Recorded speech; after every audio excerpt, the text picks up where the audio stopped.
Welcome to Ohsweken Speedway on G-Force TV. Ready to go. The night of Friday night excitement. I'm Greg Kellman. With me, Adam Ross. Clinton Jeffrey will be joining us trackside here this evening as Strickland's and Cooperators present the Summer Sprint Showcase. Plus, we've got the Action Sprint Tour tuned by Matco Tools, and it's bicycle night as we get ready for our first races of the evening. This is the qualifier number 1 for Insulation Mini Stock Division. Their qualifiers brought to you by J&E Towing. Starting on the pole for this one out of Caledonia, the 265 is Mike Evers. To his outside, Christopher French from Stratford in the 54.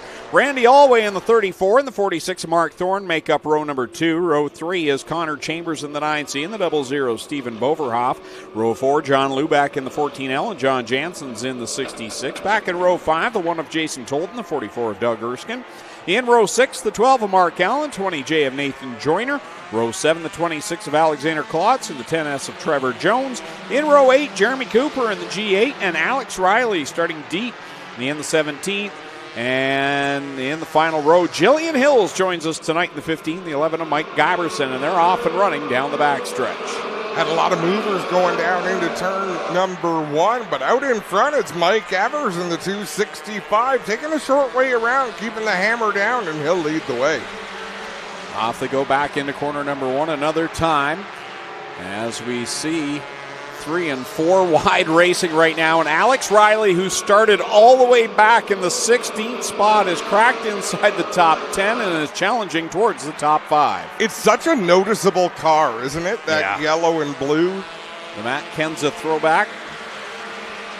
That is blue, isn't it? Yep. Yeah, it's the old Best Buy colors for Matt Kenza. Because I got thinking DeWalt. No, that would have to be black. Nope. Mike Evers continues to lead the way out here in the 265. He has struggled a little bit in recent years to find the speed required to really be competitive with the field. And he's doing a nice job right now with Connor Chambers as well, having a good run in that 9C, running in the 2nd spot. But here's Alex Riley now challenging for the runner-up spot, coming to the cross flag, so already halfway through this race, and Alex Riley has cut his way through to almost everyone. He's just about there, working on that 2nd spot, and then he's going to close in on Mike Evers in the 265. Evers able to run the bottom, but Riley able to find a lane to his inside. Evers, that 265 is handling pretty good on the straightaway. As he holds down the 17 going into the corner, Mike Evers. He's no spring chicken, but that was a bold move there. Connor Chambers now uses the outside line around the 265, and he's going to bring along Trevor Jones in the 10S as they go down the backstretch. 3 wide now. Mike Evers caught in the middle. Look at the speed on the straightaway for Mike Evers in that 265. Roddy gets through the corners much better. But once they get to the straight line, the 265 able to pull him down the straightaway, but out in front, Connor Chambers in the 9 leads the way. Trevor Jones started in the 14th position. He's riding right now on the outside of Nathan Joyner in the 20J, riding in the 4th position, battling for 3rd. So some movers and shakers here. John Jansen's has the final transfer spot. Alexander Klotz trying to close in. I believe Jason Tolton is back there in the 1. Christopher French with some body pieces dragging along behind him, but the Mobile 1 white flag is out. Wow, some close racing back around Jason Tolton and Alexander Klotz, some close calls there. But out in front, Alex Riley's going to go from the 16th starting spot to pick up the qualifier win. And he'll win that over Connor Chambers. And it's Trevor Jones, Nathan Joyner, and John Luback, the top 5. John Jansen does get that final transfer spot directly into tonight's feature event. Everybody else going to head to the last chance qualifier a little bit later on. Qualifier number 2, again brought to you by J&E Towing. And here's the Creative Edge Science and Graphics starting lineup. On the pole from York in car number 9 is Tim DeVore. To his outside from Hamilton, Crystal Souls in the 81D. Lining up 3rd from Ancaster, the 24R, is Chase Mitchell. Going in the 4th spot, car 25, Joe Stevenson out of St. Catharines. Going from 5th from Cambridge, the 32L is Graydon Lyons, and Wade Thorne to his outside from Waterford in car number 4 goes 6th. 7th starting spot, Mike Sirentakos in the 6X. He's from Smithville. And Caledonia's Spencer Riddell in 17K goes 8th. Starting at 9th, Tristan De Silva from Waterdown in the 0-1. Dusty DeBoer out of Hagersville in the 23 goes 10th. 11th starting spot belongs to Mason Anderson in the 4A from St. Catharines, with Craig Cole in the 55 out of Beachville going 12th. 13th, Nick Erskine from Brantford in the 64, with Jeff Elslager of Flint in the 11E. And a row behind them in the 15th spot, Ken Hare in the 5K from Niagara Falls, Bill Pearsall out of Post Lynch in the 38P, and Joe Arsenault out of Beamsville in the 215 goes 17th, and Steve Miller starts 18th in the 79. He's from Paris. So Joe Arsenault has experience here at the Big O, but I don't know that he's ever run a mini stock. He was a sprint car racer back in the day. Off the corner 4 they work. Tim DeBoer leading the way on lap number 1. That Tim Sonato car number 9. No! Oh, wow. Big pile up here on the front stretch. We've got one up on the wall. I believe it's Joe Stevenson. And he and Ken Hare are going to come to a stop. I'm not sure if Stevenson ever lifted. But he got to a concrete block that wasn't lined up quite as well as the rest, and that brought him to a pretty abrupt stop. Coming into tonight, Ken Hare comes in as the point leader in that 5K. He's got a couple of wins this year. In 5 features, he has only been outside the top 5 once. So he'll be hopeful to get that car repaired. The battle he was involved in, they were about 5 wide on the front stretch, and people were fanning out looking for racing room, and I believe Hare was trying to change lanes, get a different approach to one. But let's have a look. Hare is in that turquoise-looking car, and there they are. Craig Cole in the 55, I don't think he really changed his trajectory. Wow, the camera almost ate it. Hope you were looking at the Creekside Construction screen on the front straightaway. Joe Stevenson with a smile on his face. That's what we like to see.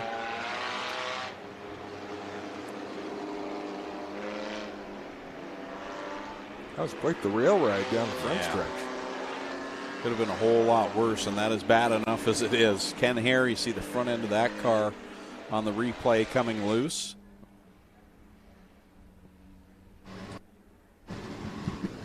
Well, guys, down here the problem is going to be this nose. As you can see, they are leaking a lot of fluid out, so that tells me there's probably a rat issue as well on the car. And Jack's getting in there giving us a look, but they will have to gently get this one down without wrecking up the back end. And I knew someone was going to be the first one to test out the new paint, guys. That was early. Wait till you see how close it was to the speed shot. One of us wasn't getting paid if that camera got hit. Was that the insurance policy? Rock, paper, scissors.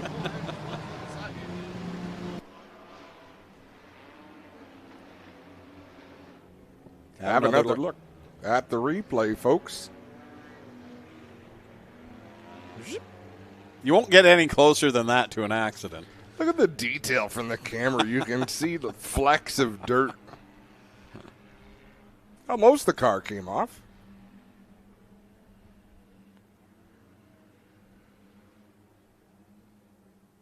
Now, is that right at the seam where the...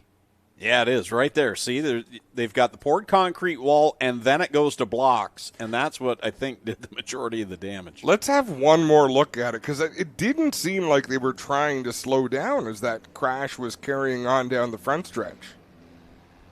Watch for deceleration at the end.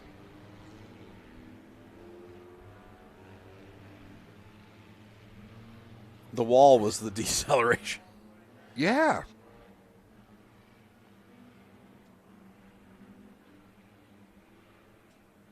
Right there.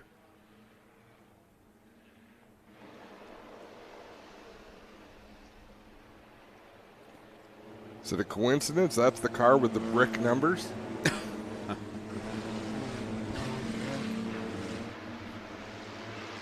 Well, looks like we're ready to go back under the green flag as the field is taking shape.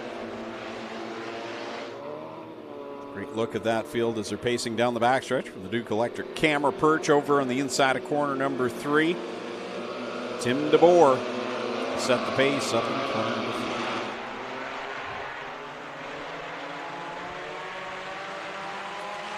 Back we go under the green flag with Wade Thorne to the outside of Tim DeBoer.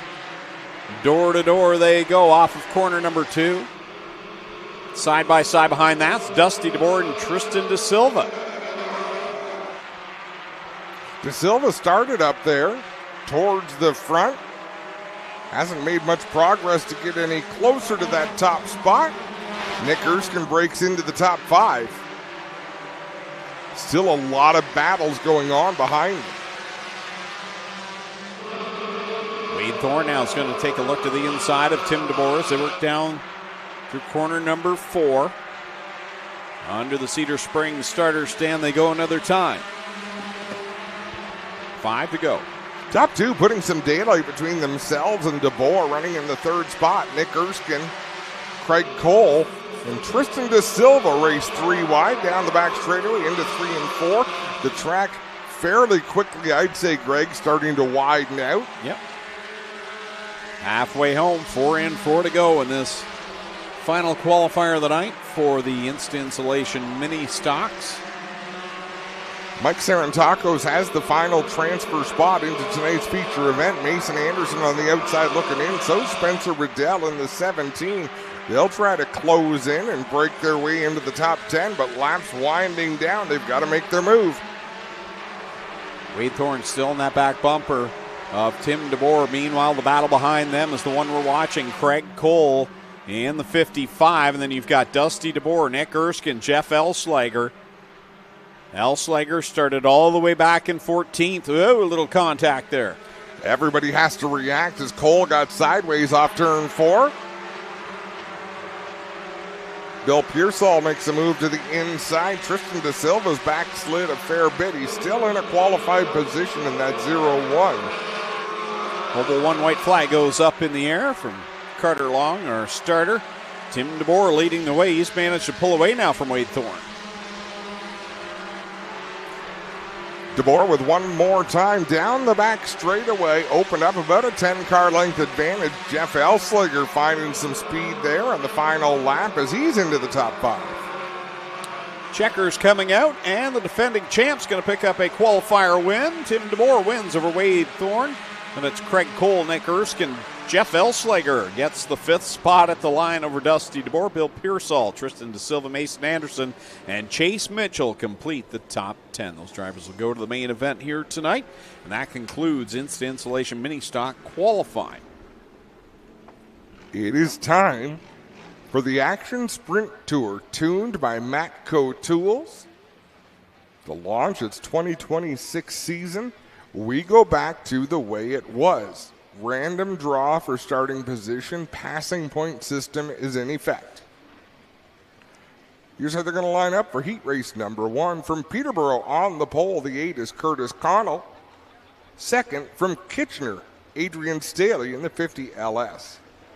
Row 2 on the inside from Hagersville, it's Jeremy May in the 36. Alongside him, it's the 96 from Thorold of Tyler LaFantasy.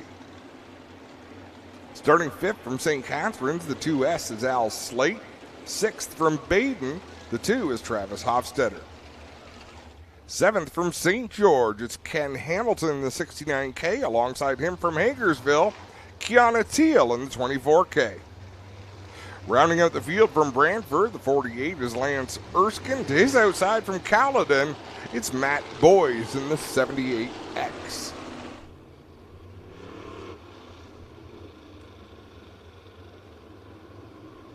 There's Curtis Connell there, finding his way to the front row. So, of course, these drivers in competition here tonight. Then they head down to South Buxton tomorrow night for round 2 of the series.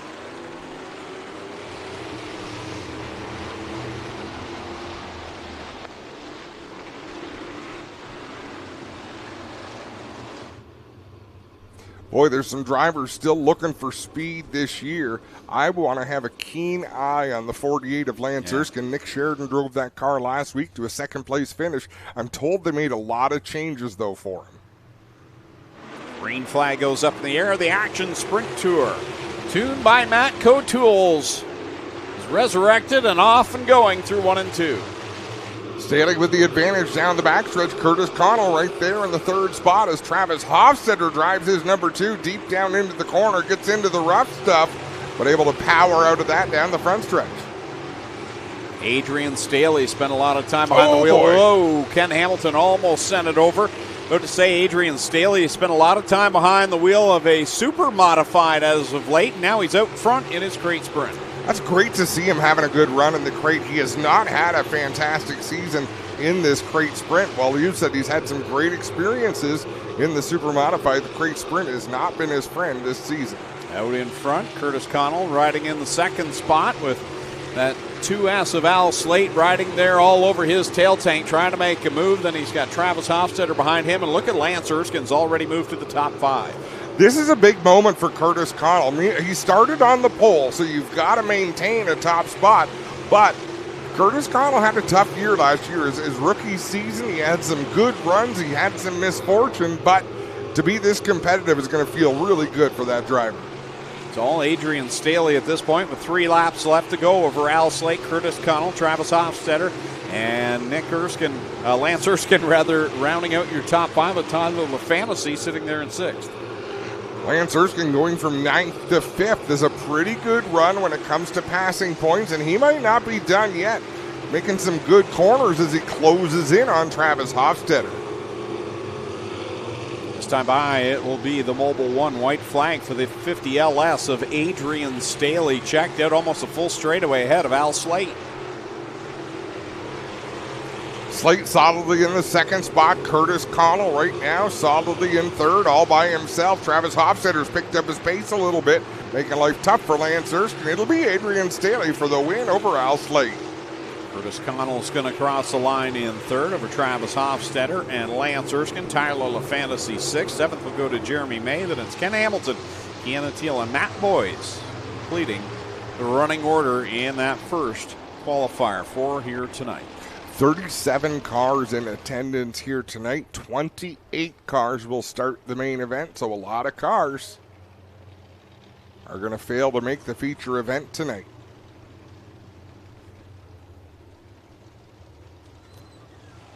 Tyler LaFantasy with a problem here on the front straightaway in that 96. He's going to roll to a stop. The chip wagon coming to the rescue. And look at that sky off the backstretch, Greg. We have had a variety of weather this afternoon.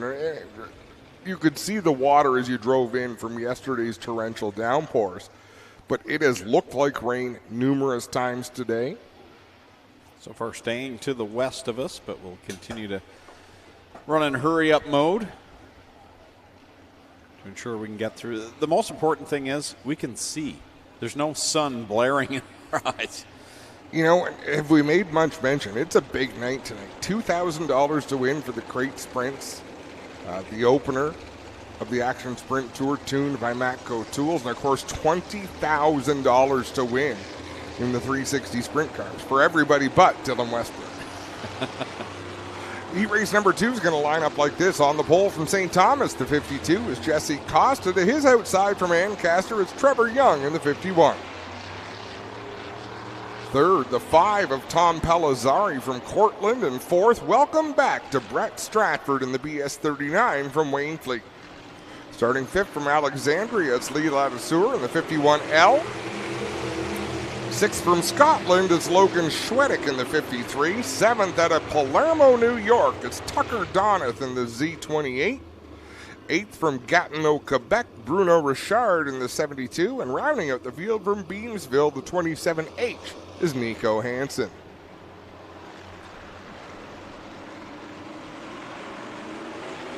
Green flag goes up in the air, and Jesse Costa will lead them down into corner number 1. Trevor Young has been running quickly as of late, running right now in the second spot.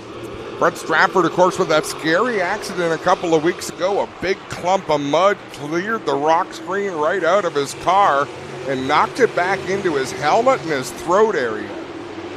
Good to see him back tonight. Here he is challenging for the second spot, the inside of Tom Pellizzari, who's also had an up and down year, all sorts of problems for the 5 car, but when he's got it going, it's going fast for Tom Pellizzari. Pellizzari definitely has the speed. That's a nice run for Brett Stratford, going from 4th to 2nd. Bruno Richard started way back in the 8th spot, so that's a big move for him, looking for that 4th position, battling with Trevor Young. Right now it's all Jesse Costa at the D&O Towing, number 52. Stratford holding down second. Then you've got Pellizzari, Richard, and Young rounding out your top 5. Halfway through this one already for Jesse Costa with a half straightaway advantage over Brett Stratford.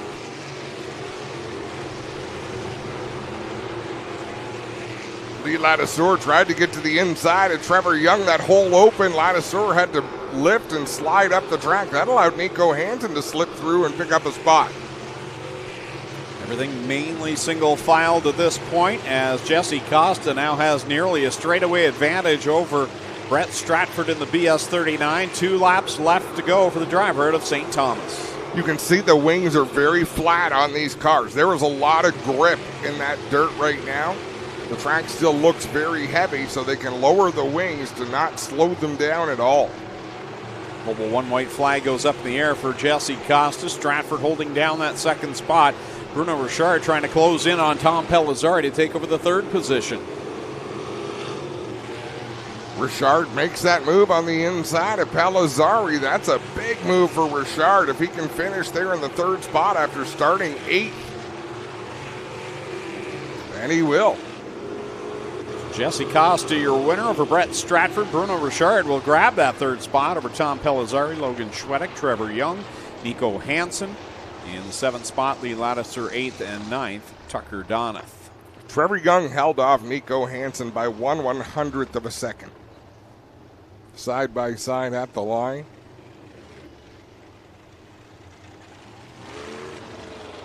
Heat race number 3 is going to roll out, and they will line up like this. On the pole from Six Nations, it's the Iceman, Johnny Miller, in the number 20. Outside him from Ohsweken, Cam Thompson in the 28T. 3rd from Ancaster, last week's winner in the 16X is Keegan Baker. Alongside him from Georgetown, the 2M, Steve Murdoch. 7th from Alexandria, it's Liam Ladouceur in the 77. And alongside him from Brantford, it's the 88R of Riley Mercer. 7th from Simcoe, it's Broden Weiler in the 14B. And alongside him from Mississauga, it's the highlight man, Mac DeMann, in the 4. Rounding out the field from Ancaster, the 26X is Campbell Baker.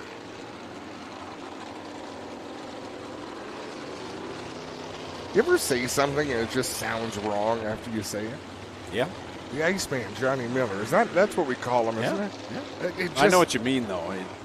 You second guess. Yeah. Something that you've heard multiple times, and yet.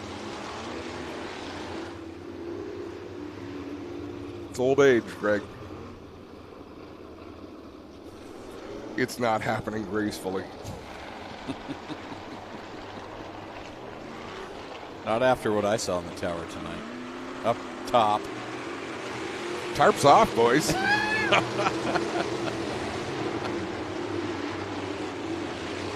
I want it in my contract next year that you come already dressed. I did, but those clothes were a little sweaty. Ready to go for our 3rd qualifier for the Action Sprint Tour. Tuned by Matco Tools. Good start for Cam Thompson. He needs a little bit of good fortune behind the wheel of that 28. Steve Murdoch to his outside. They're going to race side by side into turn 3.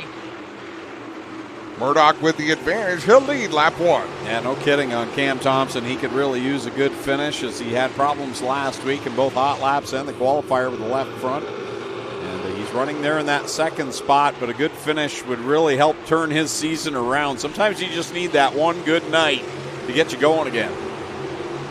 It doesn't take much to start a streak, to start some good fortune. As Keegan Baker battles with Mac DeMann. This is not a good start for Keegan Baker. He rolled off in the 3rd spot. He's back to 5th. The thing with passing points is you really need to at least maintain your position. The highlight man using the outside line now, trying to get by Johnny Miller in the 20 machine while holding off Keegan Baker. Now he's going to have to thread the needle there. And was there maybe a little contact off of 4? If there wasn't, it was close. He's got a bit more room off of 2. McDeman going to make that move to the outside. He's going to set his sights on the 28 of Cam Thompson. Picks up a push there in 3 and 4, but keeps the hammer down out in front. This is all Steve Murdoch. He's checked out and gone is the 2M as Carter Long will give the signal. 2 laps left to go, and here comes McDeman. Oh, hit a big bump down there in corner number 4. Got the car sideways, but still is now able to get by Cam Thompson for second. 8th to 2nd for McDeman. I've got to believe that's the high point situation right now as the Mobil 1 white flag is on display. McDeman will clear Cam Thompson. Meanwhile, the battle is on between Johnny Miller and Keegan Baker. Keegan working down low in corner number 1, just can't get the run on the 20. No, he's, trouble there in turn number 2. One car goes around, checkered flag is out. Not a repeat of what we saw last week, almost. Steve Murdoch locks it down. Last week it was Keegan Baker. Got the checkered flag, went around and caught Ken Hamilton's car, who was parked almost in the exact same spot. Yeah. Steve Murdoch this time shuts it down just in time. So I'm going to have to ask how they score that finish. Johnny Miller was ahead of Keegan Baker at the white flag. At the checkered, Keegan Baker was ahead of Johnny Miller, but I can't imagine that they score that finish. They'll figure it out, but I'm just curious. Fourth and final qualifier for the Action Sprint Tour. Tuned by Matco Tools. Clint's in the back shaking his head because my curiosities give him headaches. That's why I'm laughing.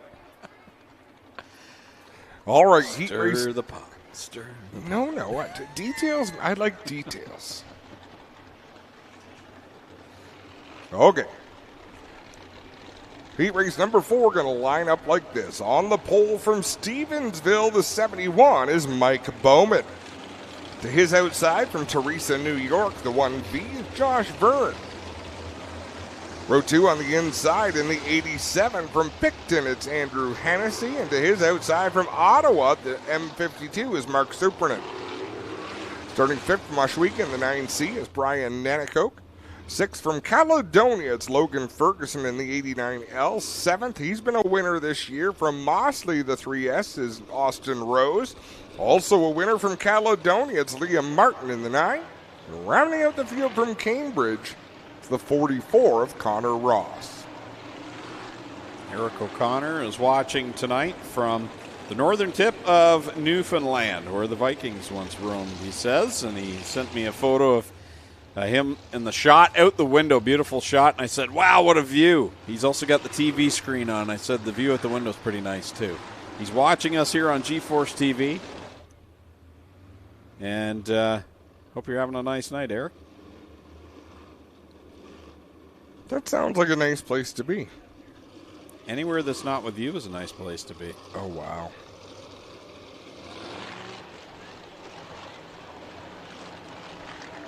Hurtful. I try. So Mike Bowman back tonight in the Dynablast 71. Spending his time back in the modified as of late, but boy, when he came on the scene a few years ago in the crate sprints, he dominated there, then moved up to the 360s, dominated again. And he's back here tonight for this first Action Sprint Tour event. A lot of talents at the front of this one. Andrew Hennessy, Josh Verne, Mike Bowman. We've got a bit of a parking lot back there headed towards the scales.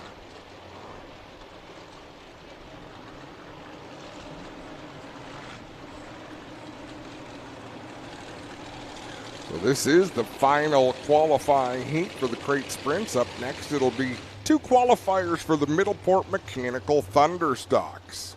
Some of our Eastern crate sprint car drivers in this qualifier. You've got the 1V of Josh Verne, who races down at Can-Am Speedway, Brockville, Ontario Speedway, along with Andrew Hennessy in the 87.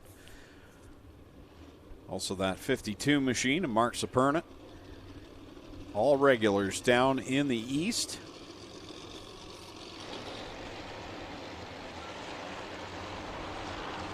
And we're so used to the fast cars being at the front based on timed hot laps this season. It doesn't look out of place at all until you look at the back of the field and see Liam Martin. You figure now he'd probably be in the top couple of rows. So big opportunity for passing points for Austin Rose, Liam Martin, Connor Ross deep in the field. The pressure is on when you're on the front row. Or the WG Truck Center start zone as Mike Bowman, Josh Verne Jr. will set the pace. Green flag is out from Carter Law.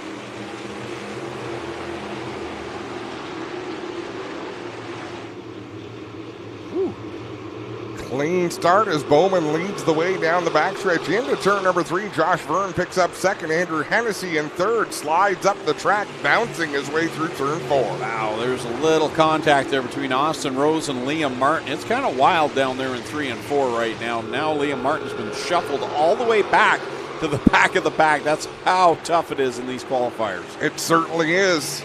Connor Ross trying to find racing room under Logan Ferguson. Mark Superman slides up just a little bit. That's a big gaggle of cars down into 1 and 2. Liam Martin fighting back from a tough start as Austin Rose to the inside of Andrew Hennessy. It's all Mike Bowman out in front, the 71 machine of Josh Verne Jr. Then it's the 9C of Brian Nanakoke in a great battle side by side. Austin Rose will move to the inside of Andrew Hennessy. He'll take the 4th position down the backstretch. Halfway through this one, 4 laps in, 4 laps to go as Bowman is out by about half a straightaway over Josh Verne. Brian Nanakoke having a great run up in the 3rd spot. Good recovery by Liam Martin as he has caught now Andrew Hennessy and trying to work his way back up closer to where he started in that 9 machine. Well, he started deep in the field. He started 8th, so he's making progress, but not enough. Mike Bowman doing what he needs to do out there at the front, maintaining a spot at the front. Same with Josh Verne in 2nd. 2 laps left to go. Mike Bowman over Josh Verne Jr. He's stretching that advantage as they head through 1 and 2 down the back stretch, and into corner 3 goes Mike Bowman coming to the Mobile 1 white flag. 1 more lap to go for Bowman in the 71 as he is nearly a full straightaway out in front now with Josh Verne.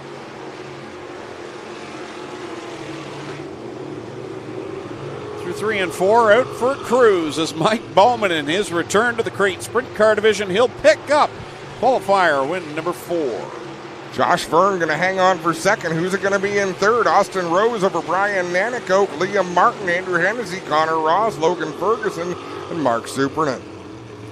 That will conclude qualifying for the Action Sprint Tour, tooled by Matco Tools.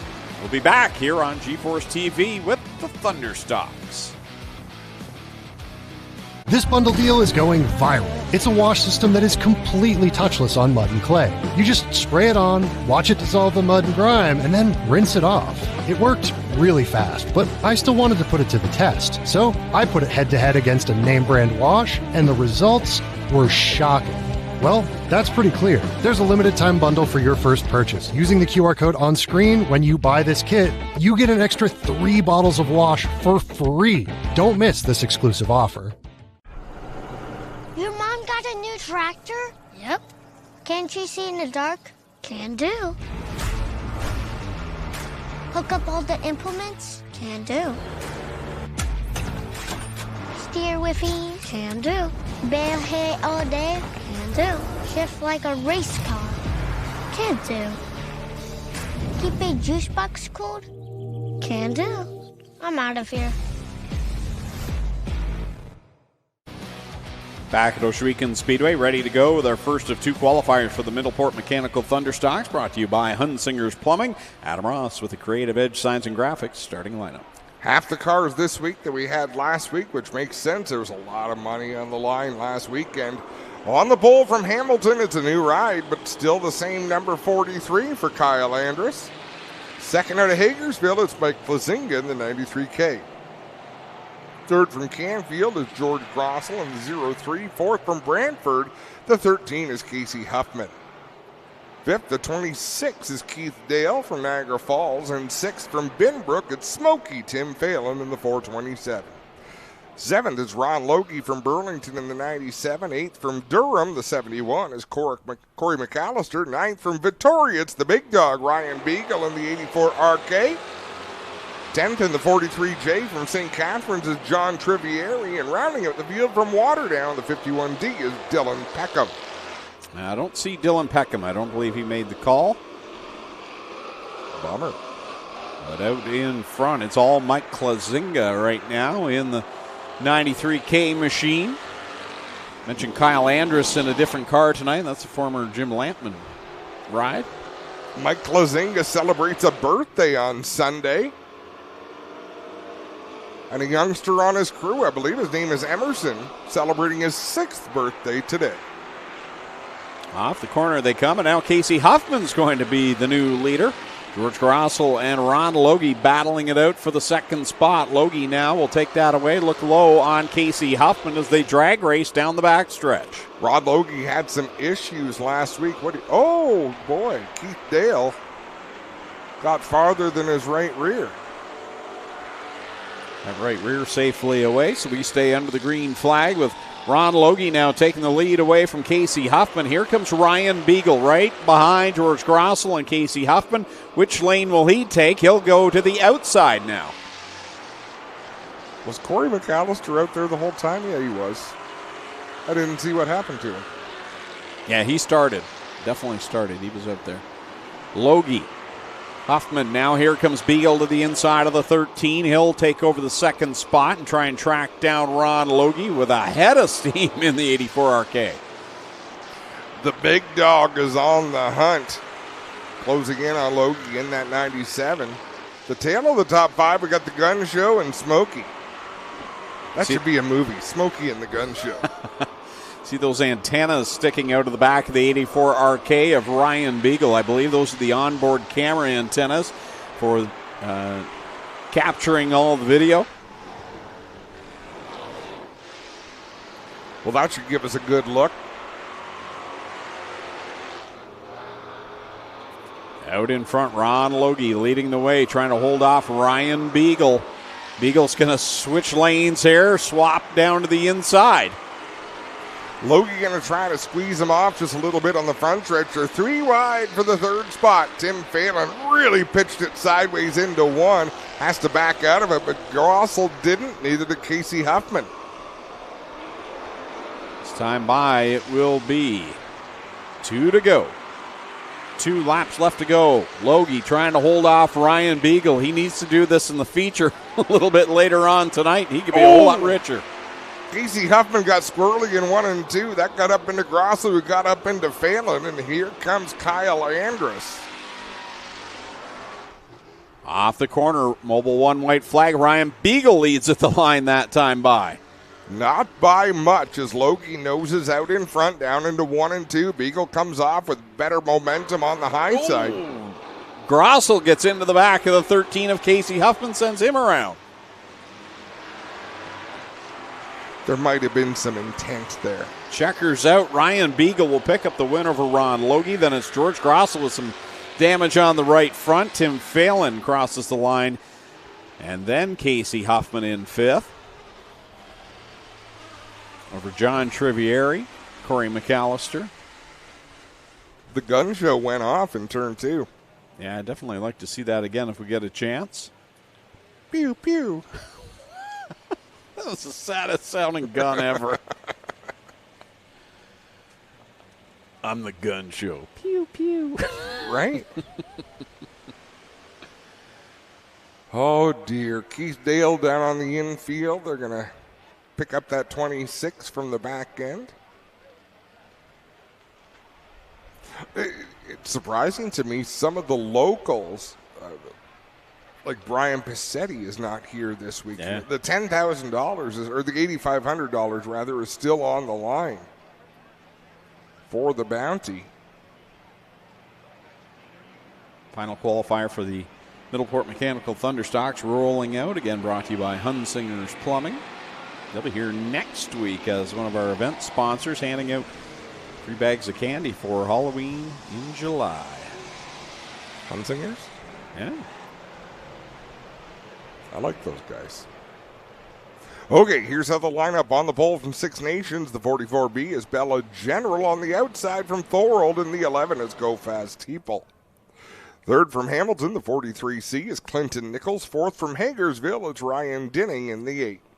Fifth is Mikey Bobby Mike Thorne from Caledonia in the 55. Sixth from Ancaster, the 19, is Kyle Wirt. Seventh from Port Robinson, it's Zach Bleach in the 108. Eighth from Hagersville is Trevor DeBoer in the 23. Brewster Baker Dave Bailey's in the 49 from Hagersville. The 21X from Caledonia is Mark Bazine. Rounding out the field from Ancaster, the 53 is Liam Schwedick. Wow, they're 4 wide down the backstretch. Here they go as Zach Bleach trying to find a line. He'll try and weave his way through, as did Trevor DeBoer. Whoa, close call there off of 4. Well, thankfully, everybody got a push in turn 4, so they all slid up the track together. Wowza. This is a thoroughly Camaro race, too, as well. I just noticed everywhere you look, there's a Camaro. And they're 3 wide right now with Dave Bailey on the bottom. Look how tight it is having a look from the drone. I've seen people online say, why don't you run a Crown Vic class? Because we have Camaros. Camaros are way cooler. Wow, Dave Bailey right in the thick of it there. Takes a bit of a side shot from Bella General. This has been an interesting qualifier. Out in front, it's Trevor DeBoer, who's done a nice job to work his way from the 8th spot to the lead. Bailey just went around in turn 4, and I'm not sure if he had help there or not. But he'll get back up to speed out in front. Trevor DeBoer leads the way, but not by much over Go Fast Teeple. DeBoer, Teeple, Wirt, Dinning, and Bleach right now your top 5. Teeple trying to reel in the leader, Trevor DeBoer, in the Mert Tim Sonato, number 23. This time by it'll be halfway in the second and final qualifier for our Thunderstocks. Zach Bleach drove it deep on the inside to make a move on Ryan Denning. He'll get that spot at the line. Hasn't completely cleared the 8. Now he does there in turn 1. And now Mike Thorne closing in on the 8 car as well to try to crack the 55 into the top 5. It's all Trevor DeBoer right now. We Go Fast Teeple and Kyle Wirt. Then you've got this next pack. It's Zach Bleach riding in the 4th spot. But here comes Mike Thorne, Ryan Denning, Mark Bazine. All drivers that know how to get it done. There's a lot of drivers who have seen success in their careers in this Thunderstock division. And I'm shocked. Dave Bailey has not been able to track back down. He was a ways back, though, when he spun or had problems there. This is a tough track to be competitive because when you've got a heavy track, everyone is a little bit faster. But saying that, when there is a heavy track in hot laps, Dave Bailey is usually half a second faster than everybody. Battle on for the 2nd spot. Kyle Wirt trying to get by Go Fast Teeple, but the 11 machine stays in the 2nd position. This time by, we'll see the Mobil 1 white flag for leader Trevor DeBoer. Best battle on the track is deeper in the top 5. Zach Bleach trying to hold off the 55 of Mike Thorne. Mark Bazine trying to close in. A little good battle for 2nd. Kyle Wirt right behind Teeple as they race into 3. Checkered flag is out. Trevor DeBoer is going to pick up the Hunsinger's Plumbing qualifier win. And the side-by-side battle for 2nd. Teeple's going to grab it over Kyle Wirt. Then it's Zach Bleach, Mike Thorne, Mark Bazine in the 6th spot. Ryan Dinning 7th. Clinton Nichols 8, Dave Bailey in the 9th spot, followed by Bella General and Liam Schwedick. So that concludes qualifying for the Middleport Mechanical Thunderstocks as we get ready for the 360 Sprint Cars. The Cool Kids Ice and Water Core Pack merchandising sprint cars. Again, with that money on the line here tonight, $10,000 extra to the driver that could beat Dylan Westbrook. As we see those cars being pushed off over on the warm-up track. And here's how they'll line up for qualifier number 1 on the pole. He's had a fast car all year long. The driver of Tilsonburg in the 39, it's Corey Turner. To his outside from Beamsville, the 88H is Josh Hansen. Starting in 3rd from Grand Island, New York, it's the 21 of Kyle Phillips. And starting in 4th from Scotland, the 47X D-Dubs, Dylan Westbrook. Lining up in 5th out of Innerkip in the 84, it's Mike Lichty. And starting in the 6th position, we'll see Aaron Turkey out of Ohsweken. Starting in the 7th spot from Dunville, the 46 is Kevin Pauls. And going from the 8th spot For Mount Bridges, the 45 of Nick Sheridan. Now, for Nick Sheridan, he is starting tail in this qualifier, as during the timed hot laps earlier on this evening, he did not make the call for his group, so race director Dave Hunsinger did not allow him to join into another group, and thus he is starting 8th here in this first qualifier.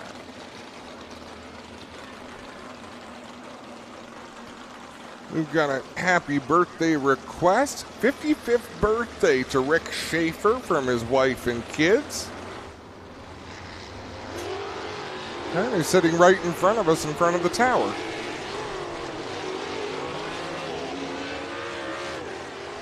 Well, this is what Dylan Westbrook mostly wanted. Good race nights with all of the locals, all of the regular Ohsweken crowd. And if someone's going to take that money, he wants it to be someone he's parked around week after week, not someone who comes in and steals it.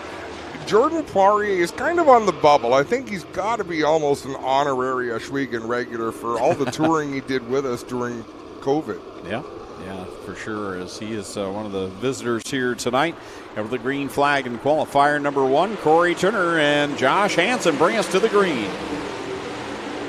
Kyle Phillips had a look down to the inside. There was nothing there. Josh Hansen, that left front right up on the right rear of Corey Turner, trying to keep that outside lane open to him. Wow. Woo. At the line, Josh Hansen was the leader by a hair, literally, as they come down the backstretch. They're back at it. He's going to go to the inside this time, but I'd be shocked if he doesn't slide across the nose of the 39. And right there is D-Dubs. He's about to join this 3-car battle as they go down into corner number 2. They skate up the track. Dylan looks low.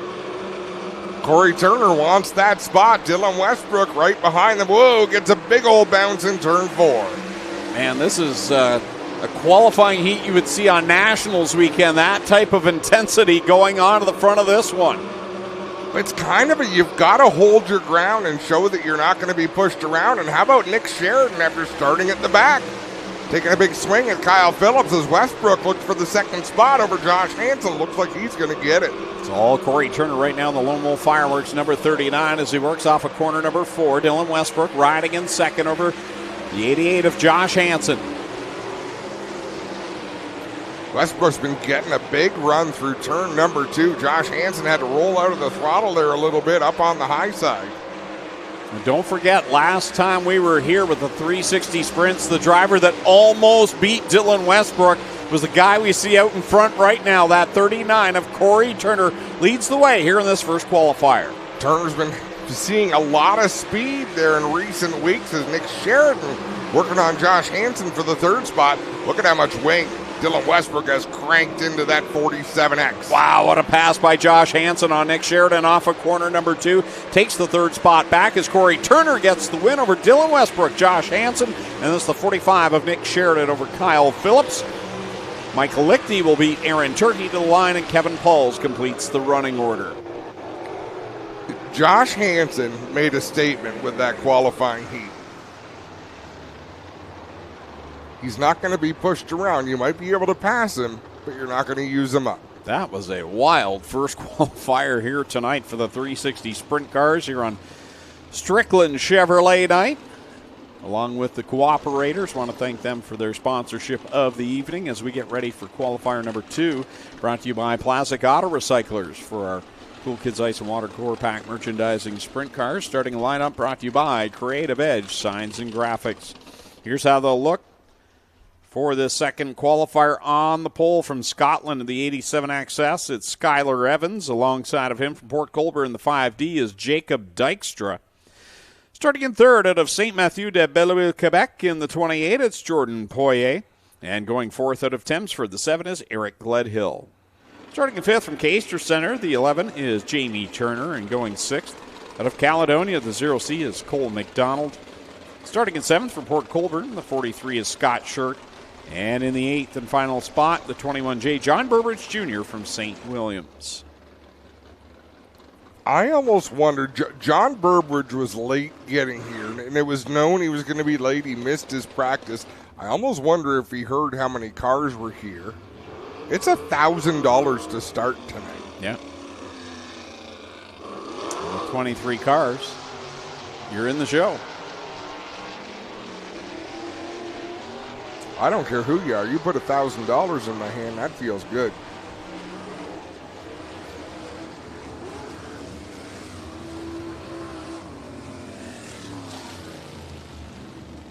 So Eric Gledhill starting fourth. He was the fastest car in hot laps, so he starts in the fourth spot. As long as he finishes in the top four, he will be part of the redraw along with whoever wins this heat. So Skylar Evans and Jacob Dykstra on the front row for this second of three qualifiers. Jordan Poirier, Eric Gledhill, row 2, Jamie Turner, Cole McDonald, row 3, and Scott Shirk back there in the inside of row number 4 without the dancing partner, John Burbridge Jr.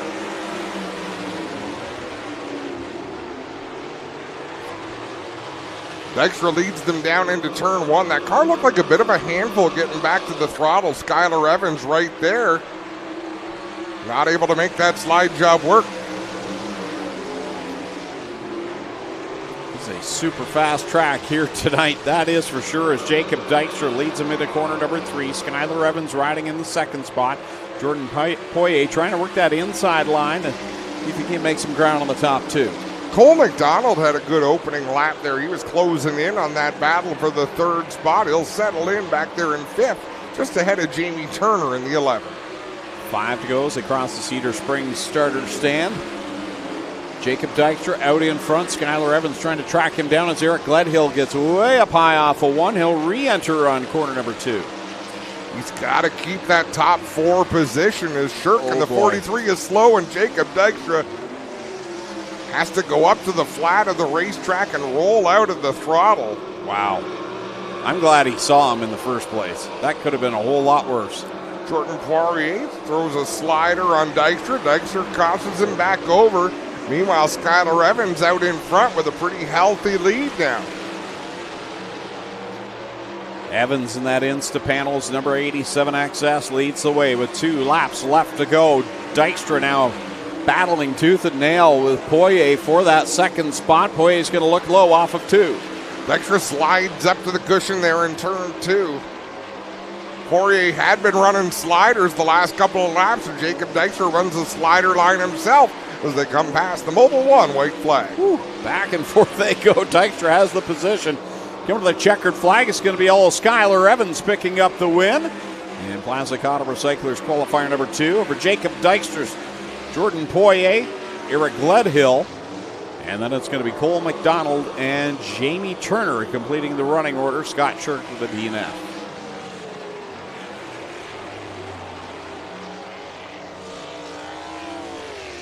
Skylar Evans out of Scotland, Ontario, in the Instapanel Stye Tree Service 87 XS will take it to the pit area as the qualifier winner.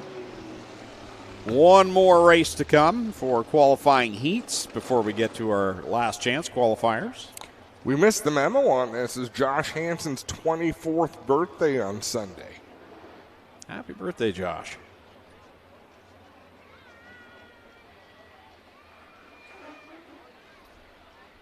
Final heat coming to life over in the warm-up track. This is how they'll line up. On the pole from Beachville, the 5 machine is DJ Christie. To his outside from Ohsweken, the 7017. It's Tyler Paulus. Lining up third from Frailton, the 12 double D, Darren Dryden. And going fourth out of Dunnville, the 15, is Ryan Turner. Starting in fifth, the 77E will be Ashton Van Every. He's from Ohsweken and from Six Nations in the 77X. The Six Nations sensation, Alex Hill, starting in sixth and going seventh. The Ohsweken Flyer, Glenn Stiers, in car number 0. So 7 more cars. Tonight our snack was popcorn. Popcorn never really leaves you for a while until at least the next time you brush your teeth. No, this is true. Let's talk about Irons Financial Services, Greg. As your partners in investing and your neighbors in the community, Irons Financial is committed to building a better, more sustainable future for all of us. Your go-to team for investment advice and cooperators insurance across southwestern Ontario. Well, the sun's back. Looks like a normal Friday night now. Right? Sun's in my eyes. You're still annoying. Where else would I rather be? Careful what you wish for. One day I won't be here, and somebody will be sitting in this chair that gives you much less to joke about. That's true. Clint was going to comment, but even he realized. I doubt it. Through the WG Truck Center start zone, off we go on the final qualifier for the 360 sprints. Tyler Palos with a good strong start there. I thought he might challenge DJ Christie off the second turn. He did not, but Darren Dryden did. This is a wicked fast track here tonight. One of those drivers that's been wicked fast as of late is that 5 machine of DJ Christie, hooked up right now as he runs it through 3 and 4 right around the lip. That's where the speed is tonight. Christie looking smooth and fast right now. Ryan Turner, again, was the fastest car in this heat, but he's outside of the top 4. DJ Christie across the stripe another time. The battle on is for the 3rd spot. It's a pair of 77s going at it. And Ashton Van Every has the position. Tyler Palos was trying to take it away, and now he's falling into the clutches of the 15 of Ryan Turner. This is an impressive heat race for Ashton Van Every because a heavy track normally does not lend itself to speed for Van Every. DJ Christie this time by. It'll be 3 laps left to go for the driver to Beachville. And the Wampum Fuels, number 5. Darren Dryden riding in second. Ryan Turner just got up the track, just about clobbered the wall in turn 4. He had been closing on Tyler Palos. That cost him a lot of ground at that 4th place spot. 2 laps left to go for DJ Christie. He is checked out on Darren Dryden. Dryden about a straightaway behind right now. As they come by this time by, it'll be the Mobile 1 white flag. Last time around for DJ Christie, nearly a full straightaway over Darren Dryden, and he's got almost a full straightaway over Ashton Van Every in the 3rd spot. DJ Christie will sail it off a corner 4 to the checkered flag. He'll pick up the win, the 3rd qualifier of the night, brought to you by Classic Auto Recycler. Over to Darren Dryden. Ashton Van Every, solid run in 3rd over Tyler Palos, Ryan Turner, Glenn Stiers, and Alex Hill will grab the final spot as checkers are out. Qualifying heats are complete for the evening. We'll take a quick break and be back with last chance qualifiers. Kenny Hupel offers customers the opportunity to remove parts in our self-service yards at a fraction of the manufacturer's price. With new makes and models arriving daily, our yards are constantly restocked with new inventory. We aren't a typical auto parts yard. Open 7 days a week. Yes, even on Sundays. Our organized yards offer a seamless customer experience. Visit a Kenny Hupel yard near you today.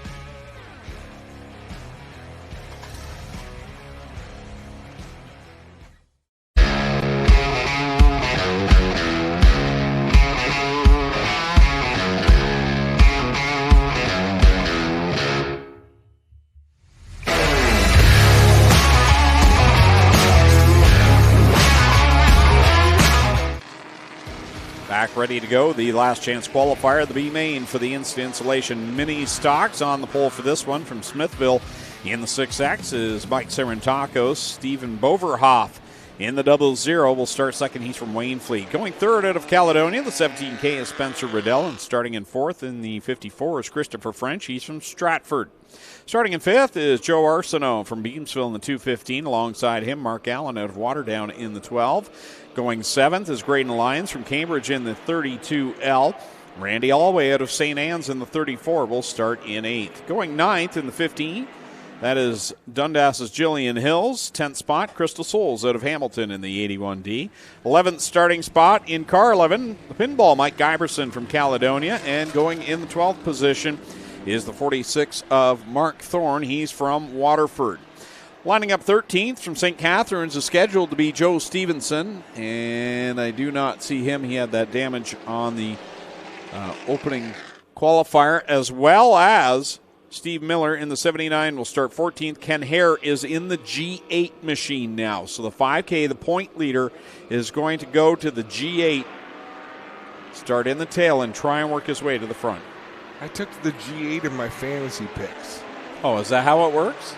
Yeah, but that's not a good thing. Oh, yeah.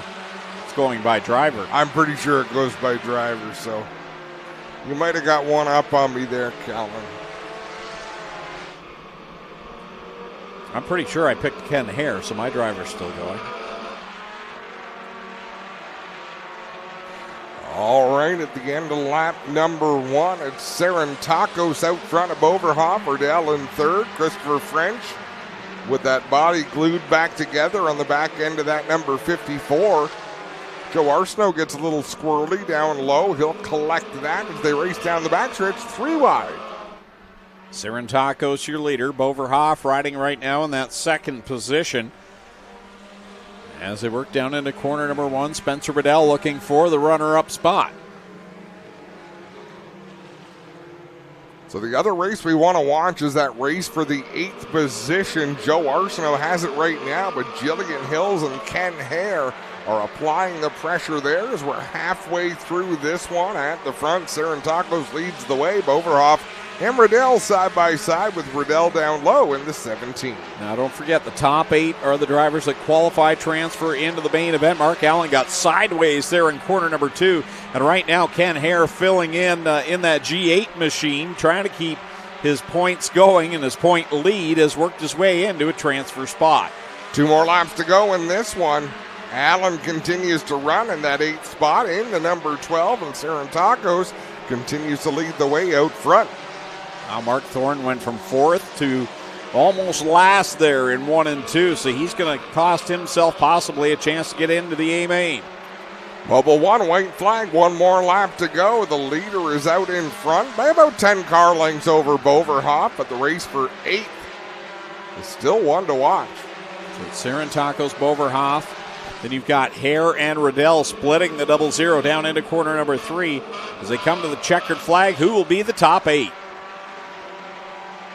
Checkers fly. It's Serentakos out in front. Hare all the way up to second over Riddell, Boverhoff, French, Lyons, Allen, Jillian Hills finishes 8th. She will be the 28th starter in tonight's feature event. Mark Thorne and Joe Arsenault just on the outside looking in.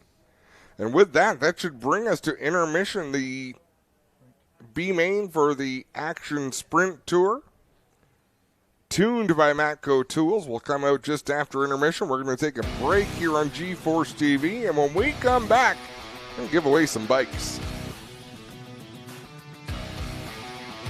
For over 80 years, Libro Credit Union has been a trusted financial partner, strengthening financial well-being. And through change, uncertainty, and opportunity, we've stood by you and with you. Join the nearly 120,000 Ontarians and over 12,000 local businesses choosing Libro, not just for banking, but for a better future. Bank local, support local, loyal to local. Looking for a new race or cargo trailer? Welcome to Kemp Motorsports. Kemp Motorsports specializes in top quality race and cargo trailers from United, Wells Cargo, and Hallmark. From our best-selling Rev Series up to custom 53-foot goosenecks and stackers. We have a huge selection in stock or ready to custom order. With top brands, great selection, and over 30 years experience, stop by and see why Kemp Motorsports is your #1 race trailer dealer. Find us online at kempmotorsports.ca. For over 40 years, Patco Transportation, together with Encore Transportation, has helped move business across North America. Based in Ayr, Ontario, with a second terminal in Dalton, Georgia, this family-owned company is built on experience, reliability, and service. Patco Transportation, your LTL, truckload, and special events carrier.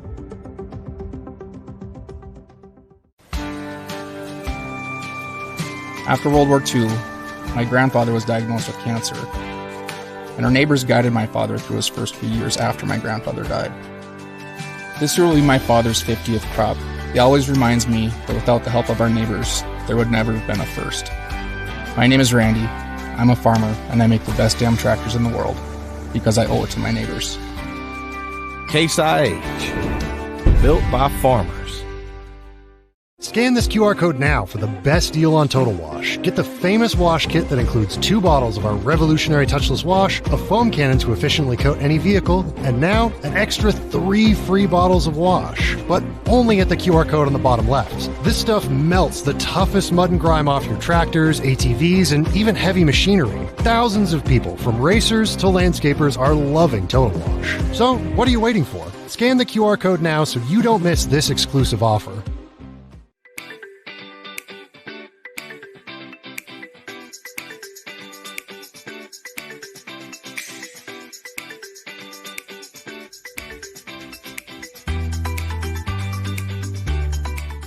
At WG Truck Center, we fix trucks.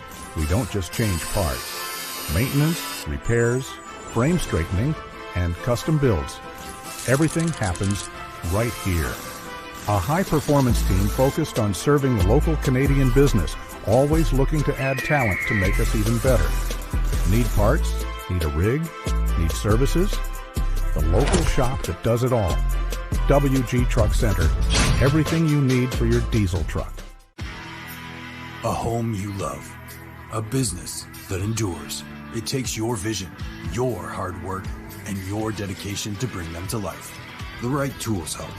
Case IH truly understands your vision and what you need to achieve it. That's why we build the equipment, the local dealer and service network, and the data and tech you want today and tomorrow. Because we don't just build our equipment to work. We build it to work for you. Case IH, built by farmers. Whether you're looking to make a top cash sale for your used car, want to buy a previously owned vehicle, or need parts for your current car, Kenny U-Pull is the place to visit. Join us and our community of car part pullers in giving a second life to all vehicles while saving you a ton of money. Visit a Kenny U-Pull yard near you today.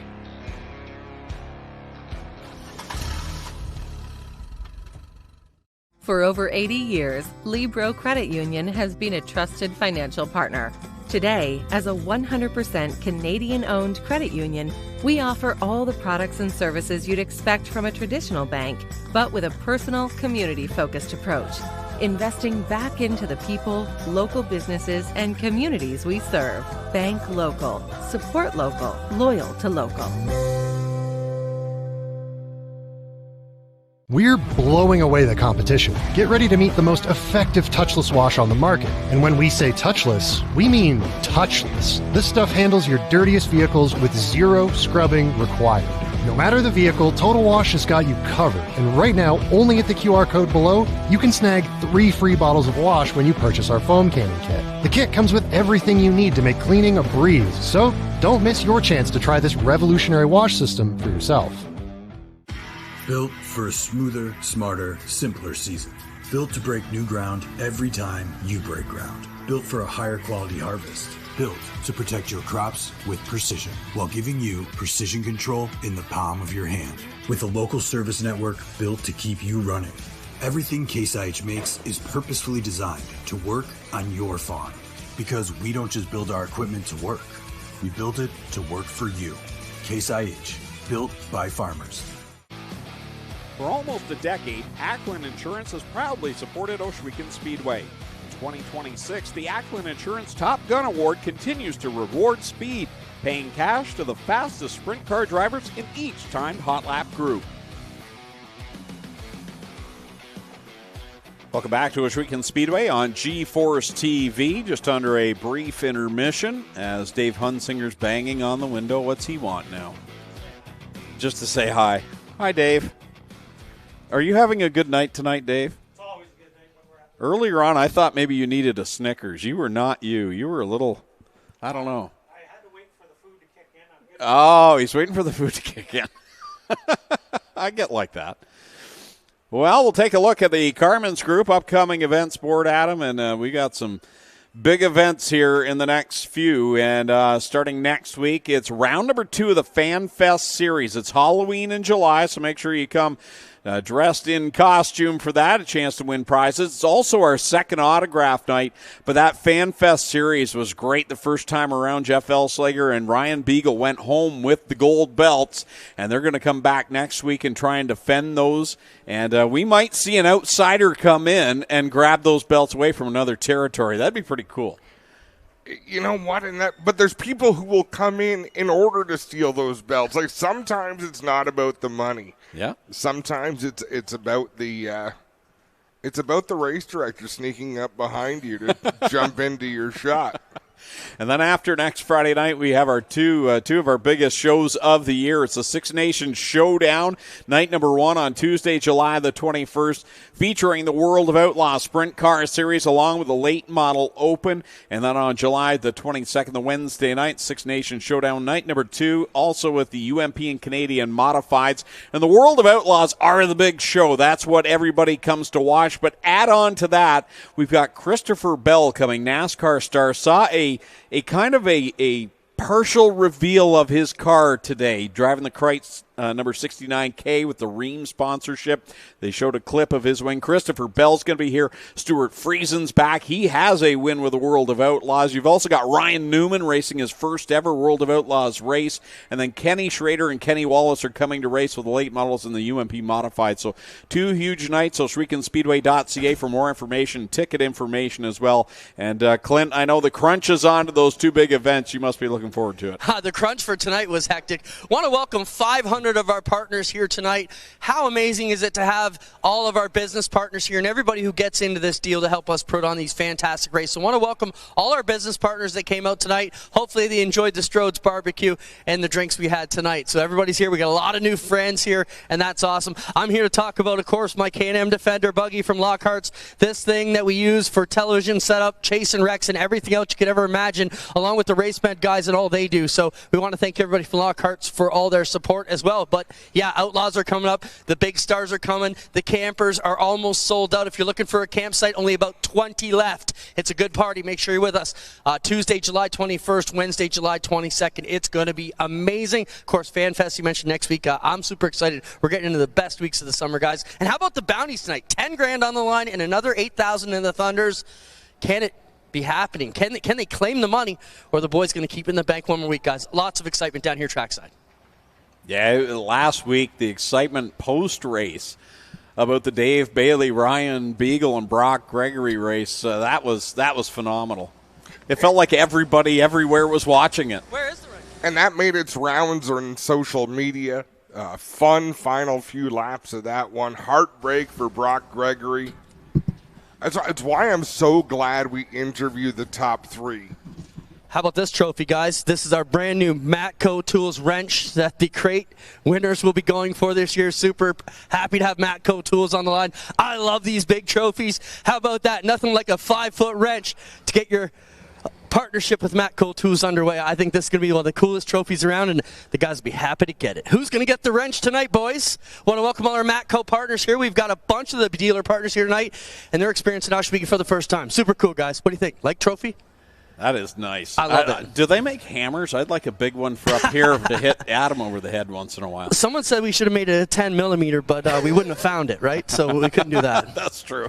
Thanks, guys. That's kind of funny. Not my joke. I wish it was. Well, we can see the crate sprint starting to circle the warm-up track. That means intermission is nearly over, and we are going to go green with the last chance qualifier for the crate sprints. There are 8 spots on the line, and there are 17 cars that want one. In case you're doing the math, Greg, that's too many cars. Too many cars. For not enough spots. So it's going to make them race really hard. Do want to give a shout out to round 2 coming tomorrow at Buxton for the Action Sprint Tour. So a lot of the Eastern teams have made the trek down here tonight for the round 1 and 2. We've even got a couple Americans over, so it's great to have everybody coming out to support the Action Sprint Tour, tuned by Matco Tools. And we're just about ready to call them out, guys. Hey, what do you think of the wall painting? Do you like the orange? I love it. Not my choice. I think Zoe from England said, Dad, we got too much blue here, need some orange. So what do you think? I love it. Oh, it's great. Takes us back to the olden days and retro. I feel the wall looks fast even when it's not moving right now. So even when you come out here during the week and there's nothing going on, it just looks like a speedway now. So I love it. It is a good look. They're well done. We have another round of bike ticket winners. Do you want me to hold on? Yeah, we'll hold off on that right now, and maybe at the conclusion of this last chance qualifier for the Action Sprint Tour, we'll go through the pink ticket winners. I'm going to tell you how they're about to line up. 8 spots are on the line in this last chance race. On the pole from Ancaster, the 26X is Campbell Baker. Outside of row number 1 from Beamsville, it's Nico Hansen in the 27H. Starting third from Cambridge, the 44 is Connor Ross. Starting fourth from Baden, it's Travis Hofstetter in the 2. Fifth from Picton, the 87 is Andrew Hennessy. Sixth from Ancaster, it's Trevor Young in the 51. Seventh from Brantford, it's Riley Mercer in the 88R. Eighth out of Hagersville, the 36 is Jeremy May. Ninth from St. George, the 69K is Ken Hamilton. 10th from Palermo, New York, the Z28 is Tucker Donath. 11th from Caledonia, it's Logan Ferguson in the 89L. 12th out of Alexandria, the 77 is Liam Ladisseur. 13th out of Hagersville, Kiana Teal in the 24K. 14th from Simcoe, it's Broden Weiler in the 14B. 15th from Ottawa, the M52 is Mark Supernant. 16th out of Alexandria, it's Lee Ladisseur in the 51L. And rounding out the field from Caledon, it's Matt Boyes in the 78X. So Lee Ladisseur, did he finish back there, or was he light at the scales maybe? No, Lee? Sorry, I thought you said Liam. No, he was back there in his qualifier. Finish in the top 8. The winner of this race will start 21st, all the way back to 28th. Everybody else will lick their wounds and hope for better things tomorrow night.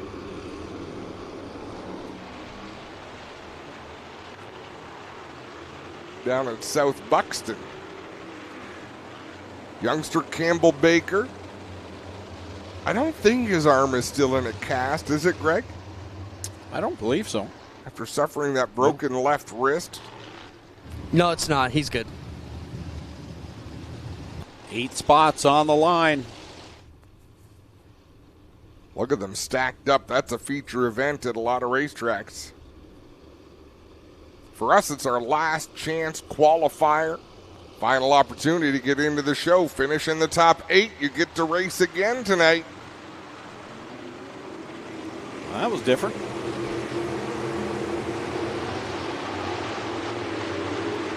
Not a great start to get through 1 and 2. Got Matt Boyes off the end of 1 and 2. That'll get called back.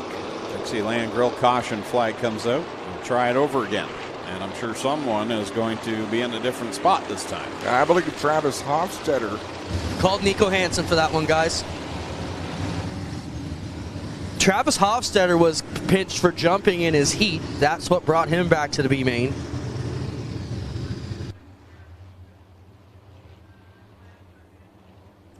So Nico Hansen back to the outside of row number 2.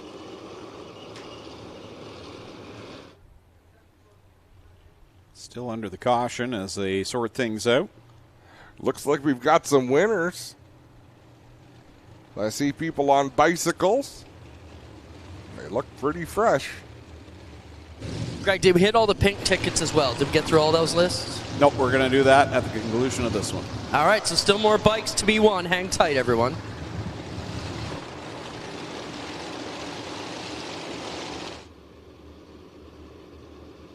Take 2 here in the last chance qualifier for the Action Sprint Tour. Tuned by Matco Tools. Campbell Baker now on the front row. Travis Hofstetter. The WG Truck Center restart zone.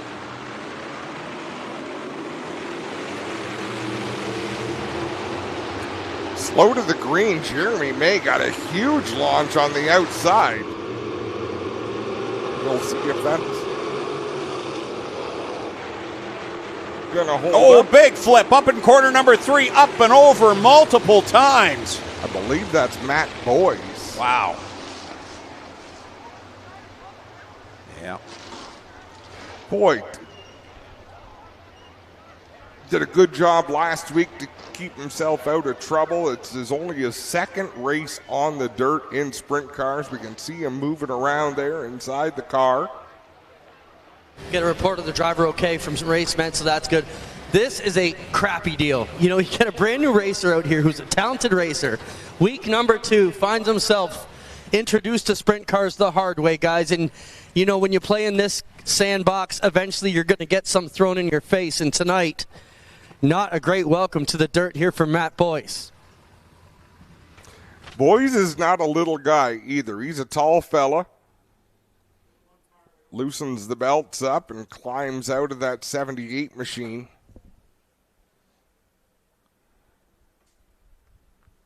Let's have a look at the replay off to the right-hand side. We'll miss the start of that. That is the tail end of that mishap. That was a long flip.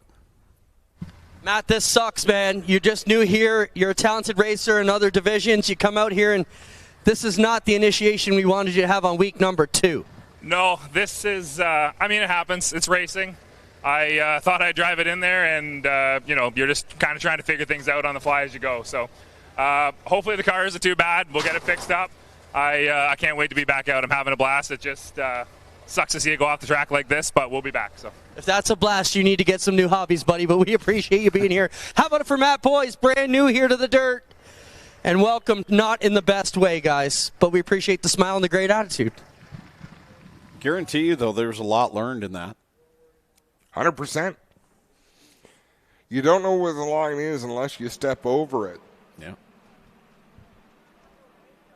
So we had 2 peculiar starts there. The one was an obvious jump. The other one, the sixth place car, was battling for the lead down into turn number 1. Kenny Upol push truck team ready to get everyone fired off and ready to go here to continue things on with 12 laps still on the board. And push truck drivers have been given the call. So we didn't have a good look at that replay, but I believe, I was actually talking to Matt Boyes in the pits earlier on, and we noted last week he was doing what you need to do. You have to go against your instincts and drive these cars hard into the corner. And I think he drove it hard into 3 and just missed the top of the banking, and it was pretty much over from there.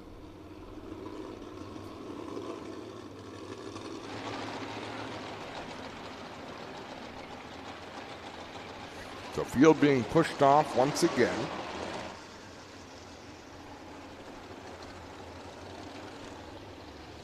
The Renmar Energy 89, a Logan Ferguson. The BCW 88 of Riley Mercer. Trevor Young in that 51. Talked about him having great speed all season long. He was over to greet Brett Stratford when Brett showed up tonight, having a chat about what happened to the BS39 a couple of weeks ago. Yeah, guys, apparently Brett is struggling tonight. Obviously still very injured. Hurts so much, he says, to put those belts on, but he's going to survive the night. But ran pretty good in his qualifier, but man, he is still struggling out there.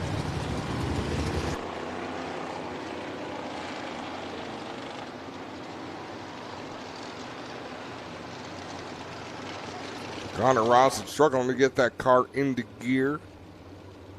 I think they got it now.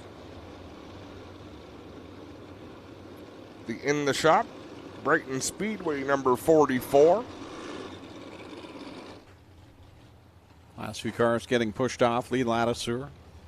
Tucker Donath in the 28. And how about that Matco Tools number 36 of Jeremy May? I heard you're cheering for him over your son tonight. You made me do that. So here's the deal is, beat one of us in the My Race Pass Fantasy and you get a prize pack, and nobody's been able to do it. I won the first week, and then you've won every week since. Clint? I made my picks for the first week, so we'll see how it goes this week. Brandon Feeney messaged me right there times, make your picks. So I got in on it. That's awesome. And we'll see how it goes. It's a fun little game, but Greg said you've got to stop picking Connor. Because I never pick him because I know Adam's going to. And if I'm going to beat Adam, then I've got to have something different. So tonight I pick Connor. Some of the choices were really difficult today. Yes, big time. Like, and not necessarily the top. The mid-pack guys, you're like, wow, that is a crapshoot. I have no idea. Yeah, no, and that's what makes it fun. It's not a lot of skill. Usually, if you're right around 50%, 52%, you're going to be at the top of the list. Coming back to the WG Truck Center restart zone. 12 laps. We still have not gotten one in the books. I think they penalized Jeremy Mayer, though. Yeah, I believe so.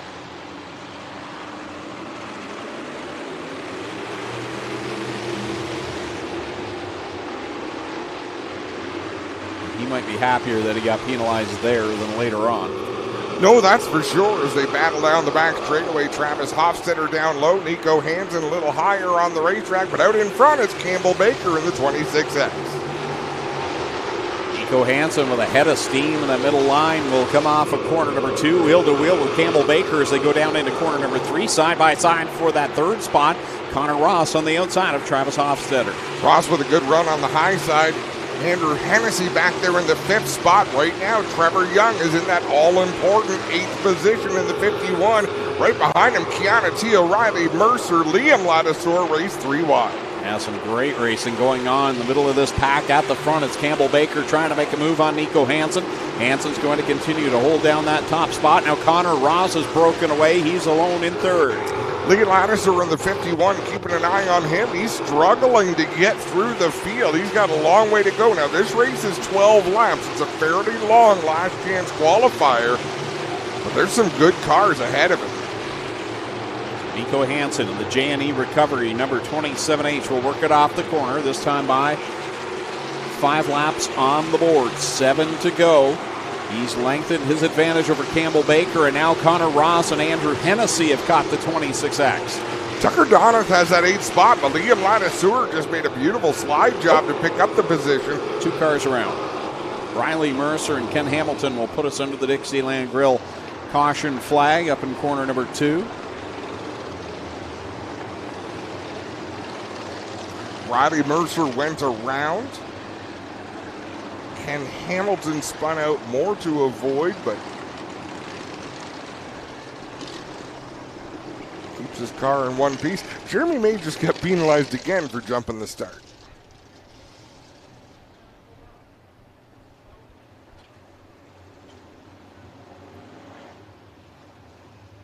So I'm trying to listen to Dave Hunsinger, but the penalty basically is you don't pull out of line until the green flag, and he had pulled out prior to. Even still, that car gets great acceleration. Guys, 2 cars I got my eye on are 2 of the outsiders here tonight. Tucker Donath running in the 7th or 8th spot right now with the penalty to May. And Liam Ladouceur, man, this 77 has been rolled in the top. He passed 3 cars in 1 lap 2 laps ago as he was making his way into a qualified spot. Just got in now with the penalty. Watch for those 2 youngsters to try and make a go of it here. There's the replay on the spin again. Riley Mercer and Ken Hamilton parks it right beside with a Mobile 1 white flag out. Next time around, we'll get back to 7 laps left to go here in this last chance qualifier. 8 cars advance to the main event. Right after this race, we'll take a quick break. We'll get through the rest of our bicycle winners, and then we'll start with feature time.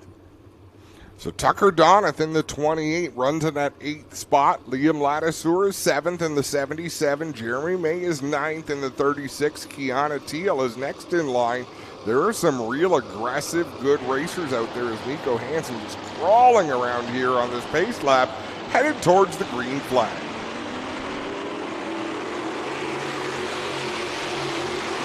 Back they go through 1. Nico Hansen, Campbell Baker, Connor Ross, Andrew Hennessy, and Trevor Young, your top 5. A little bit of a gap between Ladouceur and Tucker Donath. Back to Kiana Teal as we reach the halfway point. 6 laps down, 6 laps to go in this last chance race. Here's the fight for second. Connor Ross looking to the outside of Campbell Baker. He'll squeak by off of corner 2, put him into the runner-up spot.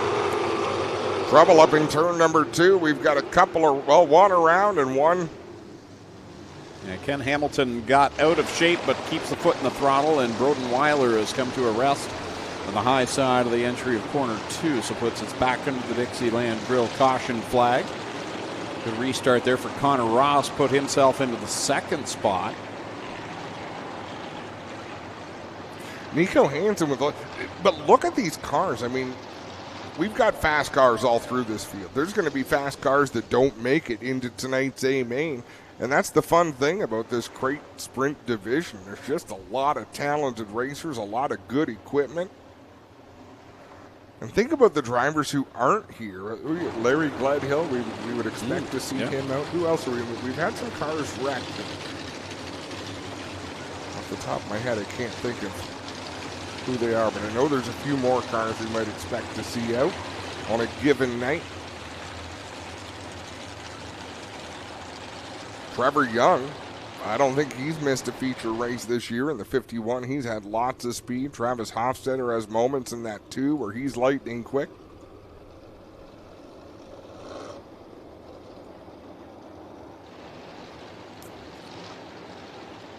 Kiana Teal. And Trevor Young's made all 8. Kiana Teal is on a run, I think, of 2 consecutive top 10 finishes. Yeah. So this will be a big deal if she's not able to make it in, as Broden Weiler now getting pushed in the right direction, but it looks like he might be taking that 14 car back to the pits.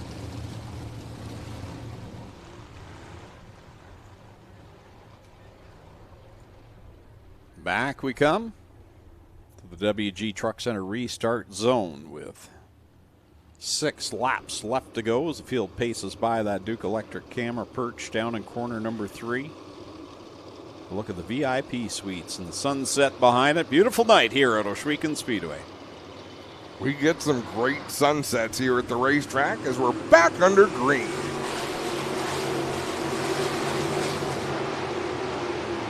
Connor Ross around that outside gave the 2nd spot away, but he's charging back on Campbell Baker. And now Trevor Young putting some pressure on Andrew Hennessy for the 4th position. The battle for the 8th spot much tighter than it was. Looks like Kiana Teal moved up to that 8th position in the 24K, and now she's got to work to hold off some great cars. Jeremy May up to the high side. Logan Ferguson right there. Tucker Donath right there as laps wind down. Nico Hansen continues to lead by a healthy margin out there in the 27H. Hansen. Oh, troubles again in corner 2. We've got 4 cars around. Supernant, Mercer, Donath, and Hamilton put us back under the Dixieland Grill caution flag. It almost looked like Tucker Donath might have had an issue in the 2nd turn. Mark Supernant was right there, got into the back of them, and the 2 of them spun slowly. I believe Riley Mercer and Ken Hamilton more spun to not be a part of the wreck.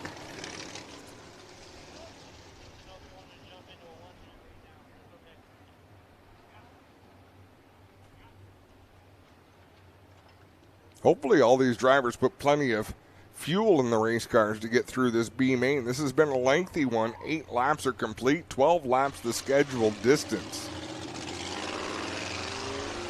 Let's have a look at this replay off to the right. Yeah, Tucker Donath, I don't know if the car just pushed up, if it didn't handle well and pushed up and he got out of the throttle, or if there might have been something mechanically wrong.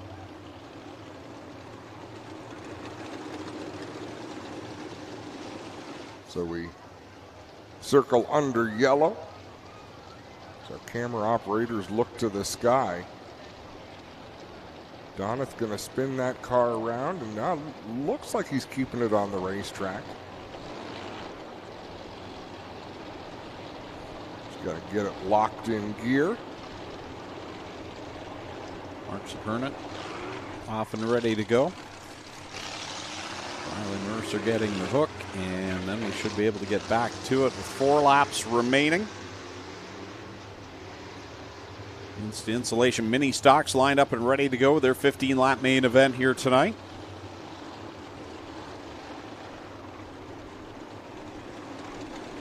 No bounty on the line for them. Always a lot of different winners in the Mini Stocks.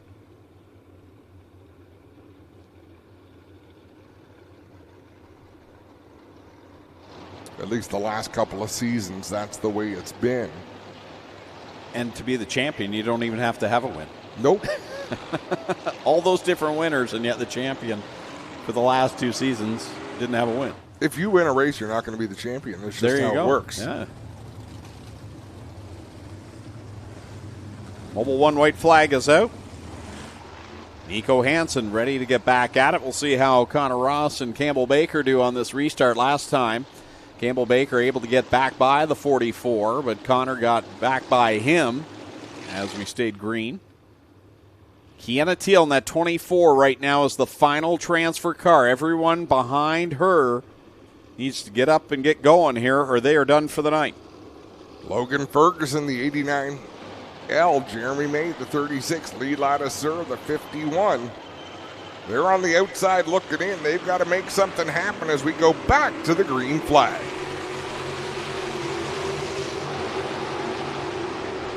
Connor Ross around the outside again, finds all that power to get by Baker and now track down Nico Hansen as they work through 3 and 4. He's going to have a good run off the corner.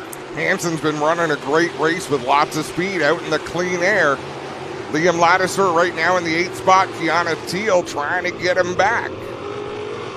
2 laps left to go. The battle is at the front. Campbell Baker gets up out of the groove there in corner number 3. That costs him some track position. Andrew Hennessy in the 3rd spot. Campbell Baker working the bottom in the 2nd spot as it'll be the Mobile 1 white flag this time by as Andrew Hennessy got all sorts of loose there in turn number 2. Mobile 1 white flag. Nico Hansen leads. Ross in 2nd. Here comes Baker around the outside of Hennessy. And the watch is on right now to see who's going to get that final transfer spot. Kiana Teal's holding it down. Hennessy again lost the handle in turn number 2. At the front is going to be Nico Hansen over Connor Ross. They are in. Campbell Baker, Andrew Hennessy in, Trevor Young, Logan Ferguson, Kiana Teal, with unofficially Travis Hofstetter taking the 8th and final transfer spot. So that does it for qualifying. Now, next, feature time. We'll be back here at Ohsweken Speedway on GeForce TV. This summer, there is only one way to celebrate.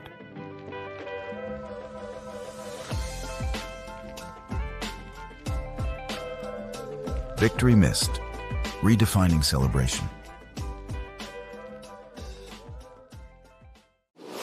Raw horsepower, built on dirt. This is the world of outlaws. The greatest show on dirt. Crossing the border to Ohsweken Speedway, July 21st and 22nd. Christopher David Bell, he's 4 years old. What have you started?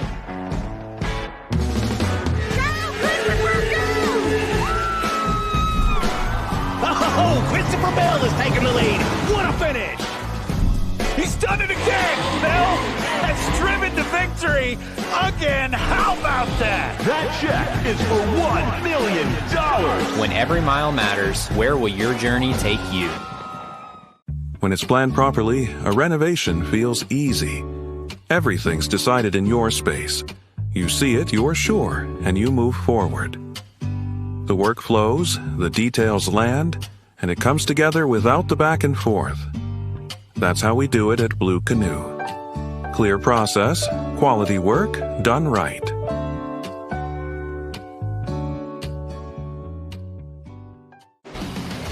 Back at Ohsweken Speedway on GeForce TV. Greg Kelman, Adam Ross, Clinton Jeffrey ready to go. Feature time. First of our 4 features, 15 laps for the Insta Insulation Mini Stocks. Their Creative Edge Signs and Graphics starting lineup looks like this. On the pole out of Caledonia, the 265. That is Mike Evers. Alongside him, the defending champion of the division from York, car number 9 is Tim DeBoer. Lining up third, the 24R is Chase Mitchell out of Ancaster, and the 9C of Connor Chambers from Welland goes fourth. Going fifth in the 4, Wade Thorne from Waterford. Alongside him, John Luback out of Port Colborne. The 14L starts 6th. 7th spot, John Jansen's in the 66 from Woodstock. And 8th will be the 1 machine of Jason Holton out of Guelph. Starting 9th, the 01, Tristan De Silva from Waterdown. Doug Erskine from Brantford in the 44 will round out your top 10. Starting at 11th in the 23, it's Dusty DeBoer out of Hagersville. And going 12th in the 4A, it's Mason Anderson from St. Catharines. 13th spot is Nathan Joyner in the 20J from Smithville. Craig Cole out of Beachville in the 55 goes 14th. 15th is Alexander Klotz from St. George in the 26, and 16th, the 64 of Nick Erskine from Brantford. Back at row number 9, it's Trevor Jones in the 10S out of Blenheim and the 11E of Jeff Elsinger from Linden. In the 19th and 20th spot, Alex Riley out of St. Catharines in the 17 and Bill Pearsall in the 38P out of Puslinch. In row 11, Mike Sarantakos in the 6X and Ken Hare in the G8 now. In row number 12, the 17K of Spencer Riddell, the 00 Stephen Boverhoff. Row 13, Christopher French in the 54 and the 32 of Graydon Lyons. And in the final row, Mark Allen in the 12 and the 15 of Jillian Hills. Doug Erskine gets pushed up out of the groove in turn number 2, has to roll out of it. Look at the cars go by that 44. 5 cars wide down through 3 and 4. Off the corner they come. Will we stay green this lap? Looks like we'll make it. Good opening lap. Tim DeBoer out in front. Wade Thorne runs in the second spot. Tristan De Silva battling for third on the inside. All Tim DeBoer right now out in front of Wade Thorne, and then it is the Hornet's Nest. Tristan De Silva riding in that third spot with Jason Tolton to his outside. Tolton on the move. Oh, Craig Cole got shifted down a lane. Cole drives into the corner deep in that 55, slides up the track. Tristan De Silva and Jason Tolton still able to get around on the high side. Wade Thorne closing in on Tim DeBoer to make it a battle for the lead. Top 2 still broken away. Tolton now into the third position. He started back in 8th, so a good first few laps here for the one machine of Jason Tolton. He's got Tristan De Silva right up on his back bumper, and he's got Craig Cole right behind him. They're going to go 3 wide down into corner 3 and 1 up against the wall. John Lubeck is coasting down the backstretch. Yeah, Lubeck is off the pace, and I'm not sure if he's going to be able to carry on or not. He is just about stopped at the end of the back straightaway up on the high side as the field roars off at turn 2. Dixieland Grill caution flag comes out as Lubeck will come to a stop. And oh, Craig Cole with a handful there. That car has been wicked out of shape since the drop of the green flag, I feel like. A mini stock shouldn't have enough horsepower to do that. John Lubeck. Oh, yeah, the rear end is definitely not right. Look at that. That's cattywampus. The right rear is a little cockeyed, isn't it? Looks it to me. That might have done it right there. Wow.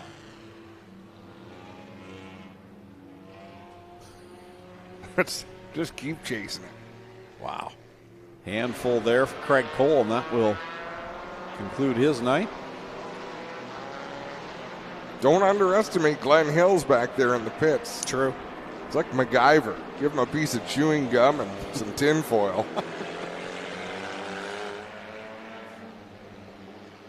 So Tim DeBoer leads the way in the Tim Sonato number 9. Close to a win this year, but had that snuffed out on the last lap. Out in front over Wade Thorne, Jason Tolton, Tristan De Silva, and Connor Chambers up there in the top 5.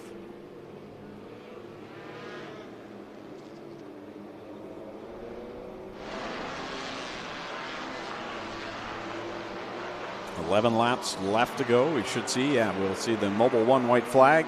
Next time by, back to the green. Field doubles up.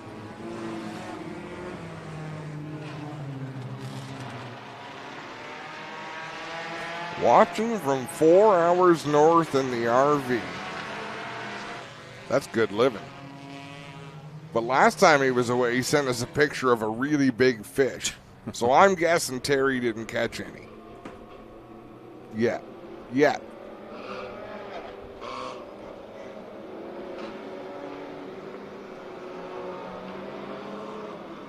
Alex Riley stopped down there in corner number 4 to the attention of the officials.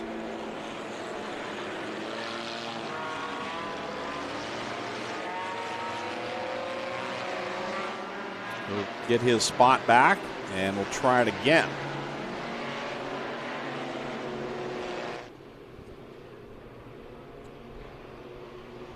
Go back to green, 4 laps complete, 11 laps remaining.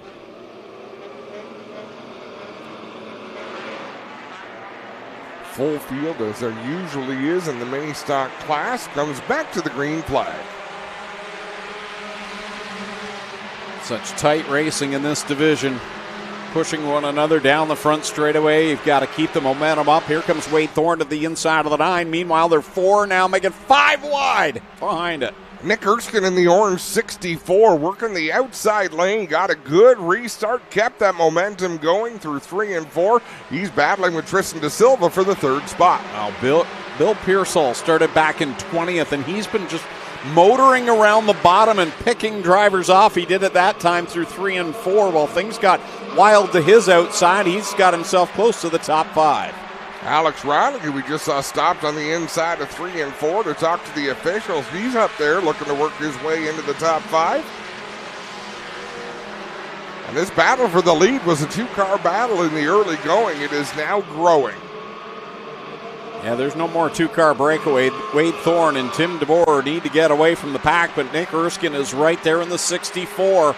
Looking to find his way to Slack Lumber Victory Lane. Now the caution flag is back out. The Dixieland Grill caution flag comes out for Trevor Jones, who goes around down in corner number 2. Motors by Trevor. Play stupid games, win stupid prizes.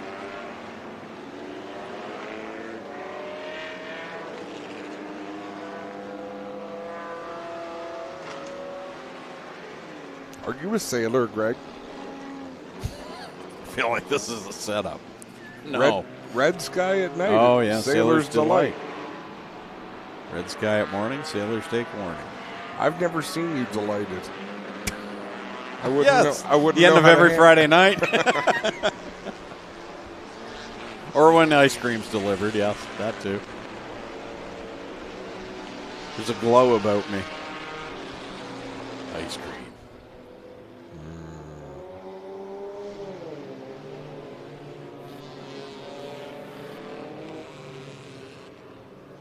Who's leading the points in the mini stocks? You're usually up to speed on that. Have you got a window open for it? Well, Ken Hare came into tonight as the point leader. You did say that. And if you'd listen, you'd pay attention to that fact. But where's he at right now? On the track. He is running right now in the 16th position. His point lead, oh, I just closed it all. You know when you have your browser open and, oh, look at those fish. I got more important things. Terry sent me a bunch of fish pictures. You're looking at pictures, and I'm trying to get you information. And came into tonight 6 points up on Nick Erskine, who right now rides in the 3rd position. So this could be a big point swing tonight if Nick Erskine can stay where he is and Ken Hare stays where he's at. Bill Pearsall with a good restart, pushing Tristan De Silva across the line. They fan out 3-4 wide down into 1 and 2, but Tristan De Silva took that push down into 1 and translated it into a challenge for that 2nd spot. DeBoer off of corner number 4 another time. It'll be 8 laps left to go. Next time by will be the halfway point. Boy, it is getting thick right now, middle of the pack. Doug and Nick Erskine in there, along with Dusty DeBoer, Mason Anderson. It is wild. 4 wide again. Wade Thorne hanging on to that 2nd spot in the number 4, but they are hot and heavy right behind them as we're about to reach the halfway point. 8 laps in, 7 laps to go. Jason Tolton with problems is back on track, and he is in the cusp of being grabbed up by the leaders as Tim DeBoer chases him down to put him a lap down. Wade Thorne shadowing Tim DeBoer down into turn 3. Pokes the nose a little bit lower than the 9, then falls back in line. Bill Pearsall up to the 3rd spot. Alex Riley 4th in the 17. And then Tristan De Silva still hanging around in that top 5. Still side by side for the lead. This has been a great battle between Tim DeBoer and Wade Thorne. 2 of the best in the mini stock division. Side by side, Pearsall, boy, he went up the track there as Alex Riley gets to his inside. Certainly did. Bill Pearsall shot up the hill in that 38 car as Alex Riley gets through for the 3rd spot. Tristan De Silva 5th, Nick Erskine 6th, and it's Dusty DeBoer, Jeff Elsiger, Alexander Klotz, Doug Erskine, who's faded just a little bit as this race has gone on. Oh, boy. Little contact there between the top 2. Tim DeBoer just caught Little bit of that left rear. Wade Thorne, who's right now putting some slower cars a lap down. Here comes Alex Riley looking for the second spot. Side by side, approaching lap traffic as they race down into turn 3. Enough room for all of them to work through 3 and 4. They're still side by side for the second spot. Caution flag out down to the inside of corner number 2. One round down there. Connor Chambers in the 9C will bring out the Dixieland Grill caution flag. And Chambers was running in the top 5 at the start of this one for a while, if I remember right. Yeah, was running 13th when he went around. And doesn't look like he's able to fire that up and get it moving again. So we'll bring out the safety crew to the attention of the 9C. Wade Thorne, your leader, over Tim DeBoer, Alex Riley, Bill Pearsall, and Tristan De Silva. Looks like he might have a problem that'll need that car to be picked up as a few more safety workers arrive on the scene.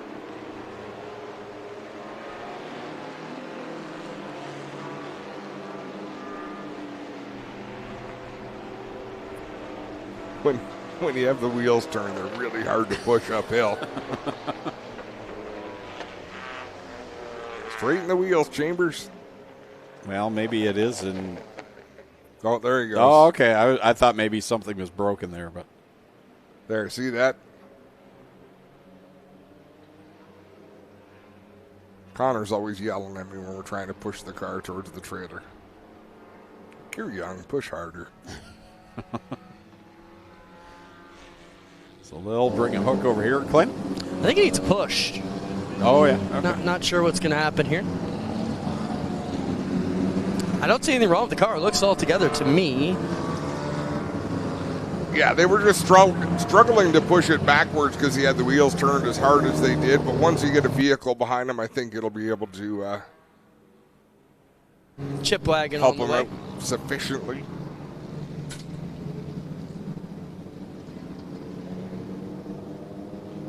I could do some damage to a chip wagon right now, Greg. Me too. What's on the menu? Chips. You're so creative, Clinton. Does Clint eat fries? Do you eat fries, Clint? I love fries and gravy. Oh, okay. But I can't do, as Bradley would say, the poutine. Can't do that. I almost brought you back curds, Greg, from Quebec. I was eyeing up the bag at the airport. Airport curd? I don't know about that. I know, that's why I didn't spend the $32.75 it would have cost for 6 chunks. I find it odd when people buy lobster at the airport when you're down in Halifax or in St. John's. Like, I get it's fabulous, but... It's probably imported from China. I do not want to fly next to Adam. Never mind your 13 crustaceans that you paid $1,300 for. Here we go, back to the WG Truck Center restart zone. Carter Long will cut him loose. 4 to go. Who's it going to be? They all fan out again. Thorne leads the way down into turn 1, but DeBoer down on the inside, taking the short way around. Jeff Elslinger with a good run on the outside, but at the front, a great battle. Man, Elslinger is motoring towards the top 5. He might have something for the leaders on that outside line. As they come by, it's 3 laps left to go. Wade Thorne out in front. Wade Thorne leads the way, enters the corner about 3/4 of the way up the track. There is still a groove to the outside of him, and Alex Riley is exploring that right now in the 17. 2 laps to go this time by, and we have got a show for you here in the mini stocks tonight. Here comes Riley alongside the door of Wade Thorne. Thorne leads the lap. Side by side into 1 and 2. Tim DeBoer is right there in the 3rd spot. Jeff Elslinger, I don't know what he found on that restart, but he's worked his way up into the top 3. Started at 18th in this feature. He's up to the 3rd spot. Mobile 1 white flag is out. One more trip around. This is long from over. Thorne had the advantage by a fender there at the start-finish line. Alex Riley gets a great run through 1 and 2, then gets a little bit squirrely. I don't know if there was contact or not, but Riley edges out ahead. Don't count out Elslinger working the bottom lane. They're going to come 3 wide out of corner number 4. Checkers out, and at the line, Alex Riley is going to pick up the win. Wow. Wade Thorne second, Jeff Elslager to third, Tim DeBoer fourth, Nick Erskine completes the top 5. 6th through 10th is Bill Pearsall. Doug Erskine with a nice recovery. Did Ken Hare finish up there? Tristan De Silva was 8th. Dusty DeBoer was 9th. 10th, Mason Anderson. Then it was John Janssens, and Ken Hare finishes in the 12th. So salvages a good finish here tonight as Alex Riley will take the K1 Speed number 17 down a Slack Lumber victory lane. Wade Thorne second. Jeff Elslager, what a drive up to the 3rd spot. But there's the man of the hour. Another great feature finish. Boy, we've had one, it seems, every week, and this is just our first feature here tonight as Lone Wolf Fireworks will light up the sky for our first feature winner of the night. It's Alex Riley. We'll send it down to Slack Lumber Victory Lane with Clinton Jeffrey. Thanks a lot, Greg. The fireworks get it done. Want to welcome Jonathan from Lone Wolf here tonight. And want to welcome into Slack Lumber Victory Lane, Alex Riley, who's pumped up and excited about this one. Alex, you've won a ton of races. How can you still be this pumped up after a regular Friday night win? Oh man, that was exhilarating. I was foot to the floor and just, I found something up top and it hooked up. You know what, we've had a rough last couple weeks. We haven't finished 2 of our last 3 races, so it's nice to finally finish one. So got to thank all my crew, my sponsors, K1 Speed, Niagara Ice Dogs, Impact Promotions, Pet Value, Runner's Edge, everyone that helps us get here. My dad, JP, Uncle John, Michelle, Lucas, and shout out to my new niece, Everly. He hit them all. Congrats. Thank you. Alex Riley, everybody, make some noise for your mini stock winner. We'll get over here and talk to Wade Thorne. Wade, solid drive. I mean, it's got to make you smile a little bit when it's good, clean, fast, and fun like that. Yeah, I mean, we're bringing the car home in one piece. It's not tore up. It's clean racing. Timmy and I were battling so hard for the lead there. Alex and I, that was a great race. You can't ask for anything better than that. I've kind of been sucking this year, so it's nice to be back on the podium. Great job, Wade. Thank you. I got to thank our sponsors, Contrans, ABC, Jibs, Norheat, everybody that's been helping on this thing. I mean, we've spent so much time on this car. It's nice to see some results. Congratulations, Wade Thorne, second, everybody. We're going to jump in here and get in with Jeff Elslager. Jeff, you were coming at the end, man. I think you needed a couple more pepperoni sticks to get this thing rolling, but the bottom, you had the announcer screaming, here comes Elslager, what a run. Could you have gotten there, Jeff? No, not without Dornham. Yeah, I just wanted to run clean. Yeah, I needed a few more laps, man. It was too many cautions. Every time I pass through people, I get a caution. I have to go back, so it is what it is, but great run. Love it. Anytime you end up on the podium, great run. How about it for Jeff Elslager, Wade Thorne, and your winner tonight, Alex Riley, everybody. We've got 3 feature events to come. The Matco Tools Action Sprint Tour, round 1 is up right after the break. We're live here at Ohsweken Speedway. Lockhart's Odyssey is BRP's newest marine dealer for the legendary Alumacraft fishing boats, the luxurious Manitous, and the affordable Sea-Doo Switch pontoons. Come aboard our new outdoor showroom, located here in Cortland at Lockhart's Odyssey, your BRP superstore.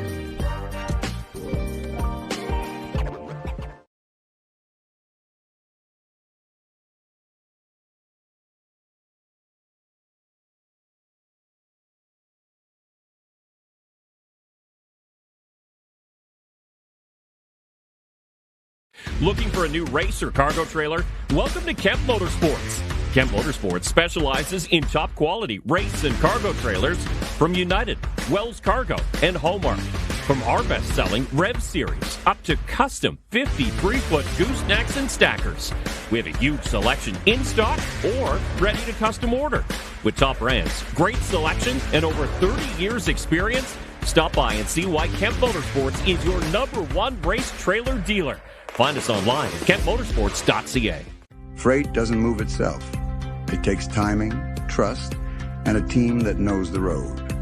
For over 40 years, Patco Transportation, together with Encore Transportation, has served the North American marketplace with LTL, truckload, and special events freight. Family-owned, cross-border ready, and built to deliver. Patco Transportation, moving business forward. Feature winners aren't the only ones taking home extra cash. Thanks to J&E Towing, Huffman Restorations, and Eco Fire Protection, Hard Charger Awards are presented at the end of each feature to the driver who gains the most positions on race night.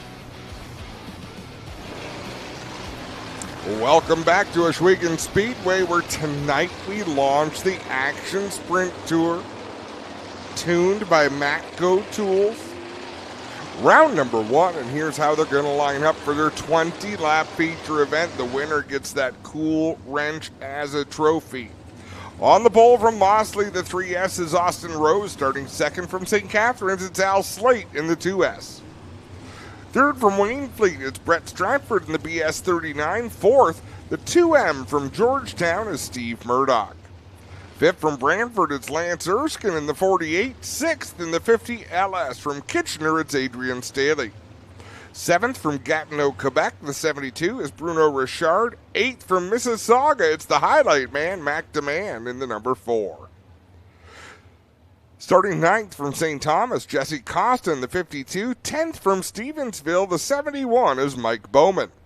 11th from Teresa, New York, the 1V is Josh Verne Jr. 12th from Caledonia, the 9 is Liam Martin. 13th from Ohsweken, the 28T is Cam Thompson. 14th out of Ohsweken, the 9C is Brian Nanakoke. 15th from Peterborough, the 8 is Curtis Connell. 16th from Cortland, it's Tom Pellizzari in the 5. 17th from Scotland, it's Logan Schwedick in the 53. 18th out of Six Nations, it's the Iceman, Johnny Miller in the 20. 19th is the 96 from Thorold of Tyler LaFantasy. 20th out of Ancaster is Keegan Baker in the 16X. 21st from Beamsville, it's Nico Hansen in the 27H. 22nd in the 44 from Cambridge is Connor Ross. 23rd from Ancaster, the 26X is Campbell Baker. 24th from Picton, it's Andrew Hennessy in the 87. 25th out of Ancaster is Trevor Young in the 51. 26th from Caledonia, it's the 89L, Logan Ferguson.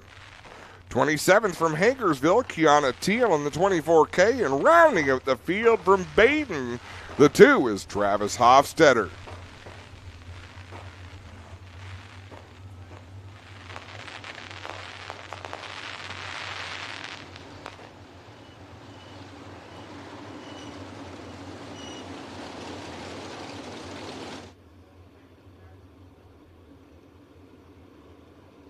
That looks a little bit better.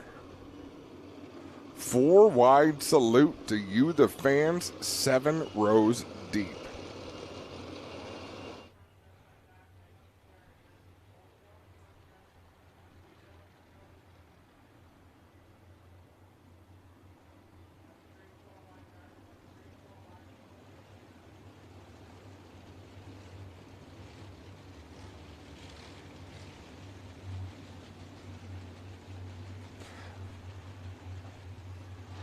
Are we one car short, Greg? Looks that way. As the great Ric Flair once said, Greg, to be the best, you have to beat the best. Insert your own woo. Our ones to watch is the best. The 52 Deano Towing machine of Jesse Costa. And formerly the best, the Dynablast 71 of Mike Bowman. That is a pretty potent few rows. You've got Bowman, Costa, Demand, Liam Martin, all clustered around the 10th starting spot. They're going to be trying to move forward.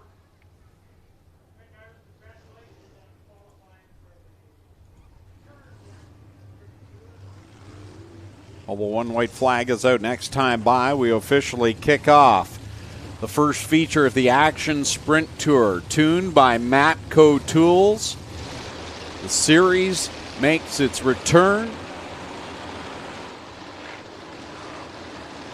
And Austin Rose and Al Slate will bring them to the green flag.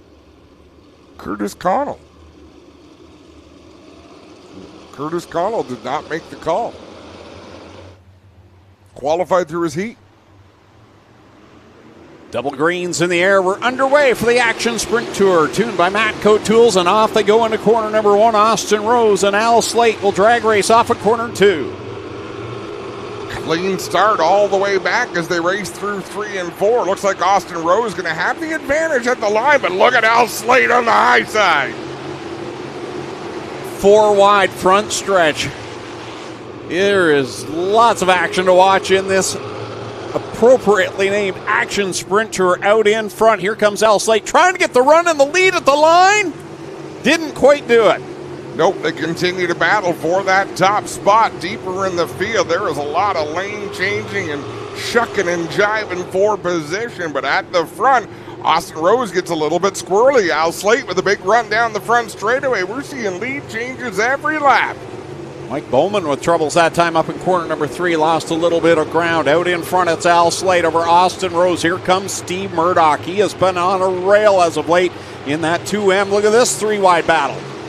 There's battles everywhere on this racetrack. What a race so far in this Action Sprint Tour, tuned by Matco Tools event.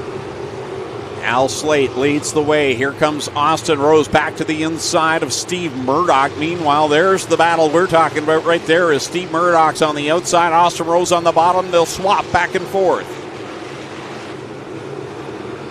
Al Slate trying to extend that advantage out in front of this one, though.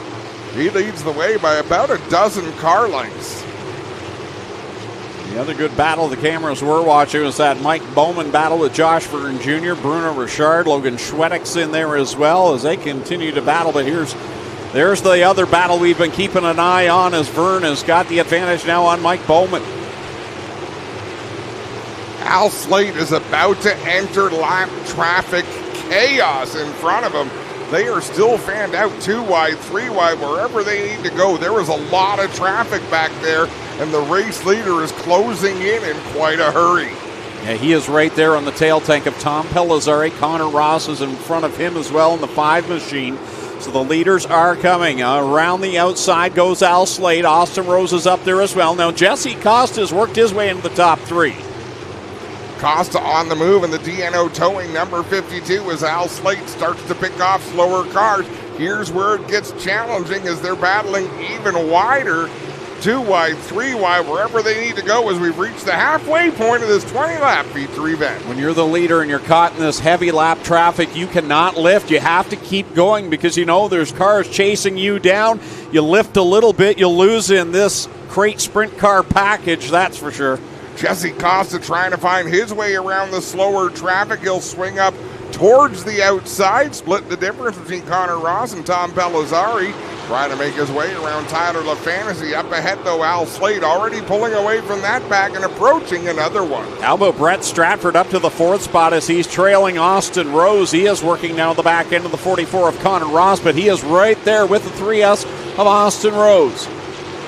Stratford slides up to that middle groove, but Liam Martin on the high side in the number 9. He might have found something out there that's going to work for him. Shoots to the inside of Stratford down into 3 and 4. Here comes Liam Martin. That was a lap and a half for the live wire. Liam Martin, the Creative Edge Signs and Graphics number 9, is on a rail right now. He blew by Brett Stratford. He's tracking down Austin Rose. Drives it deep down into 3 and 4. Gets around a slower car. Al Slate has company. Jesse Costa has caught our race leader in turn number 2. Costa down low gets a great launch off the bottom in corner number 2. He'll edge ahead of the 2 of Al Slate. Slate, though, up to the high side. Oh, he gets a little sideways in corner number 4. That's going to cough up some real estate. Everybody looking for racing room out there as Mike Bowman going to limp that 71 off to the pits. His night ends early. We are under yellow. Caution flag, I believe it's for Lance Erskine, who slowed up out of corner number 4 in the Brown Auto Service number 48 machine. It puts us under the Dixieland Grill caution flag. In a precarious position there was Lance Erskine, and thankfully everyone got woed up in time. And this might be a situation, maybe it just needs to go back in gear. Wow, what a start to the Action Sprint Tour round 1, guys. That is some amazing action. Al Slate is going to hate this one. He has won in almost everything he's raced before. Been struggling here in the crates, nearly gets it done tonight. Still has a shot at it, but man, how bad does Costa want to win, guys? They're on about a 5-week non-win streak, let's call it, that they've been trying to get back after dominating the first handful of weeks here. Had a great look at Liam Martin's daring move down in corner number 3 that really started in corner 2.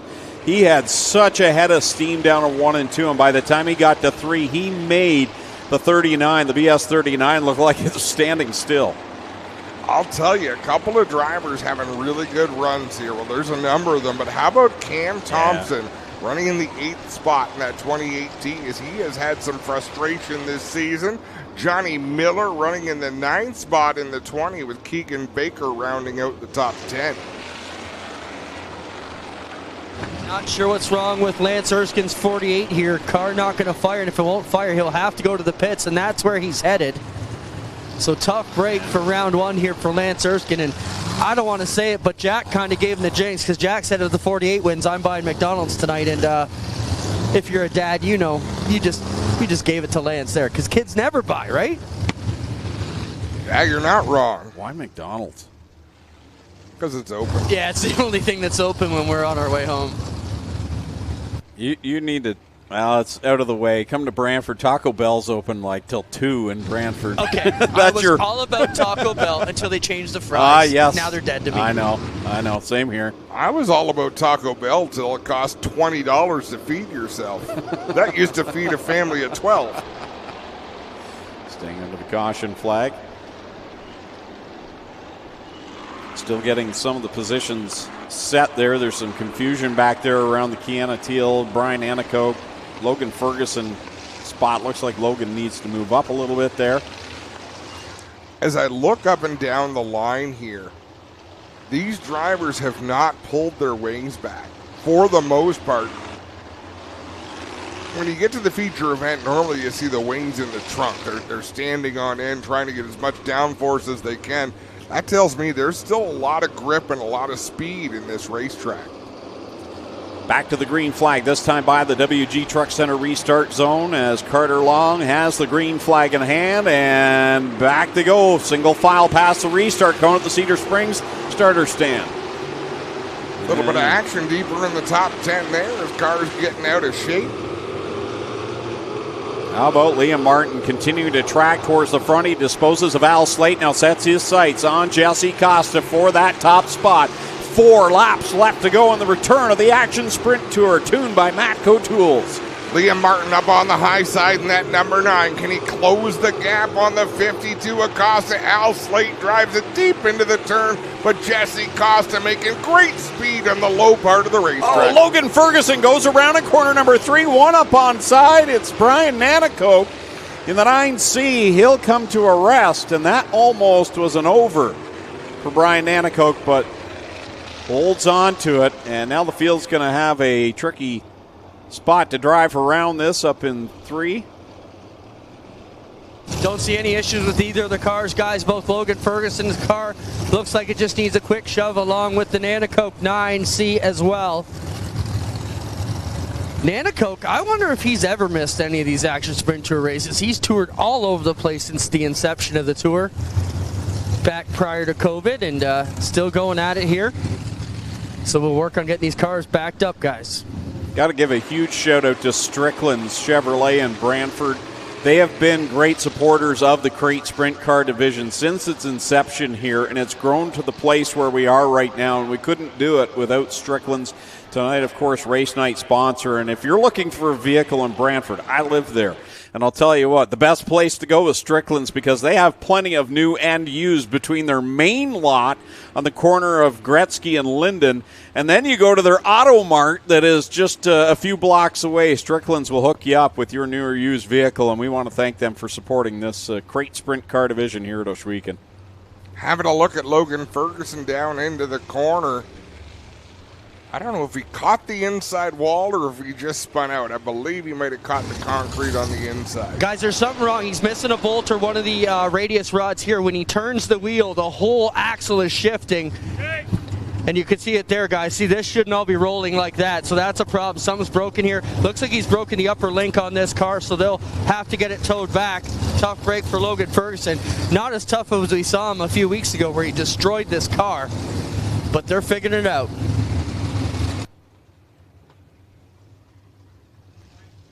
And he's kind of wondering to himself what's going on as you see him look out from the cockpit of that 89L. It looked all right, and then he said, look, and when he did it, you can tell the whole axle shifting back and forth a few inches. Definitely not a good position for him to be in, so Logan will take the helmet off and head back to the pit area. Man, I'm so disappointed for Curtis Connell. Drove a great race in his heat to qualify into the show. Obviously, something went on that is keeping him out of this feature event. Robbing for Travis Hofstetter, he rolls to a stop. Did that show up on the screen? No, okay. The telestrator's making circles on its own. I think it's a Ouija board now. That threw me off. I didn't touch it. Last time I did, I got in trouble. You're the reason we can't have nice things. 3 laps left to go. What a start this has been to the Action Sprint Tour, tuned by Matco Tools. Jesse Costa, Liam Martin, 1 and 2. Al Slate sits back there in 3rd. And then look who's creeped his way up into the 4th spot. It's Mac DeMann, the highlight man. And Brett Stratford hanging in the top 5. You mentioned some drivers having good runs tonight. Johnny Miller's improved on that. He's up to the 7th spot, right behind Austin Rose in that 20 machine. And you've got Keegan Baker, Steve Murdoch, who have wins this year, and Cam Thompson in the 28T.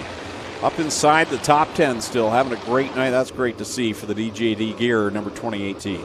Adrian Staley just outside of the top 10. That's a solid run the way his season has been going, so good to see as well. But who's going to win that big Matco trophy? Off they go into corner number 1 with 3 laps left to settle it. Liam Martin's been a live wire on the outside line tonight, and he's got a head of steam into corner number 3. Costa drove that car down into turn number 1, pretty much parked it on the bottom. Liam Martin with a big run on the high side. Wow, I thought Costa was going to slam the door, but the room was there for Liam Martin as they go down the backstretch. Costa seems to have the advantage on the bottom with a live wire on the outside. Is going to make a run off of 4 to the Mobile 1, white flag. 1 more lap to go. Costa leads the way. Trouble, turn number 4. We've got one around. That will draw a yellow flag. Austin Rose will bring out the Dixieland Grill caution flag. Liam Martin just threw a haymaker of a slider. Yeah, I don't know if Truck can show that again, but the 9 just took the lead right as the yellow came out with a hell of a move. Want to send a shout out to Steve Lyons. Hopefully he's watching at home, recovering and resting up. Steve, we wish you were here, bud.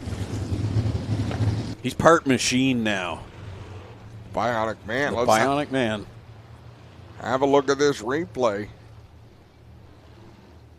The Mobile 1 white flag being displayed, and there goes Austin Rose around in turn number 4. Did you see Connor just get mad at the Mobile 1 and threw it on the ground? How dare you get tangled around my stick? I banish you till the next flight. That was awesome. And you know people were watching because he gets a lot of attention. We have a lot of the Mobile 1 folks here tonight, so hopefully they're enjoying the show. Enjoyed the dinner here tonight. It's great to have a lot of new people here with us. Introducing a lot of new people to sprint cars tonight, and that's our mission, guys. How about the track? It's come in beautiful here. Ziegler was stressed earlier tonight, but it is a beautiful piece that they've given us here for sprint car racing this evening. Clinton, we've got almost 2,800 viewers watching live online. Folks, you have not missed it. The sprint car feature is coming up. $10,000 to win for Dylan Westbrook. $20,000 to win for everybody else. And Thunderstocks are up next as well, with the bounty still on the line there. That's right. Both of our remaining races have some bounty involved.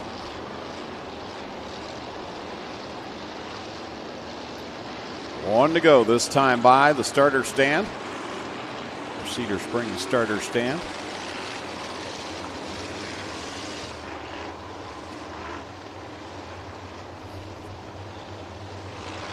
one more time. This is going to be a green-white checker, so the very first Action Sprint Tour tuned by Matco feature event is going to be at least a 21-lap feature event.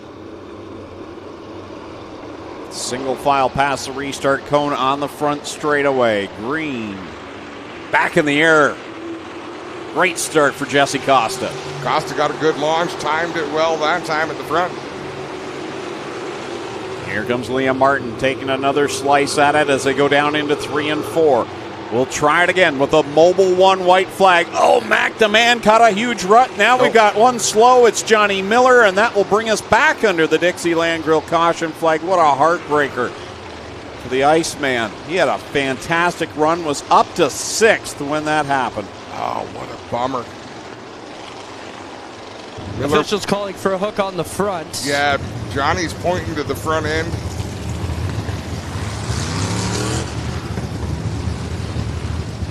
Ohsweken Speedway Styes Tree Service, number 20, longtime competitor. Tom Pellizzari just took it to the pits with the 5 as well, guys.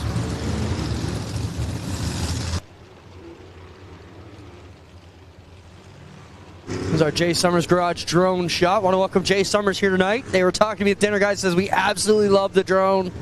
It's been great to have our name on it, and we appreciate everything they do. Did not get a lap in, David is saying, so I believe that means it's going to be a green-white checkered once again.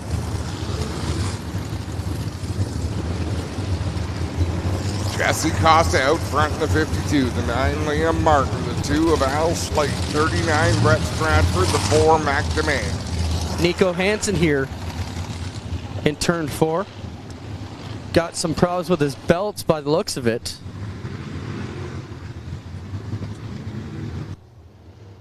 Those ratchet belts are the best thing for the drivers to be able to get themselves in there tight, but when they fail, it backs the system right off.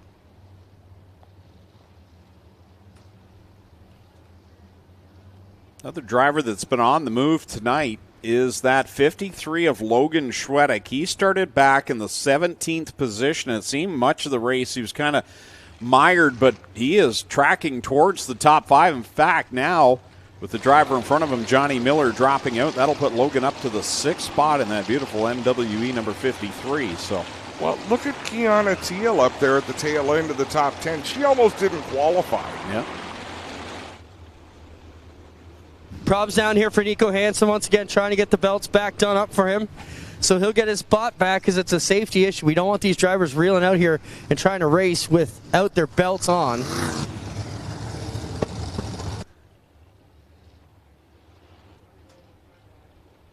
We'll get the 1 to go and set them loose next time. Looks like Nico's got things sorted out. Maybe not.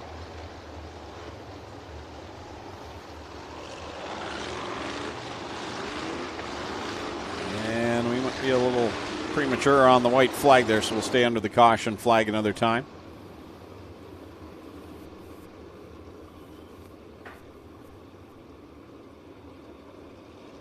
Brett Stratford in the 39's been in a lot of pain. Of course, we talked about it. A big chunk of clay came up and took the rock screen.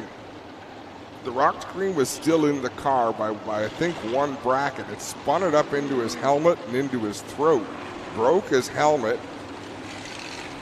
And just a lot of pain in his upper body.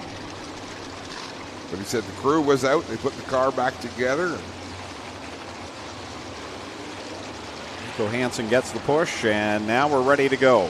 Mobile 1 white flag again. Green-white checker.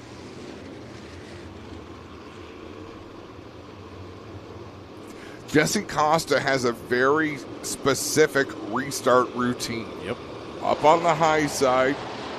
Once he picks his moment, he turns it down the banking, so he's basically accelerating downhill. And at bottom, about 4 car lengths there down the front straightaway towards turn number 1. 3 wide, stacked up behind the top 2 as Liam Martin trying to track down your leader. Brett Stratford moves himself into the 3rd spot.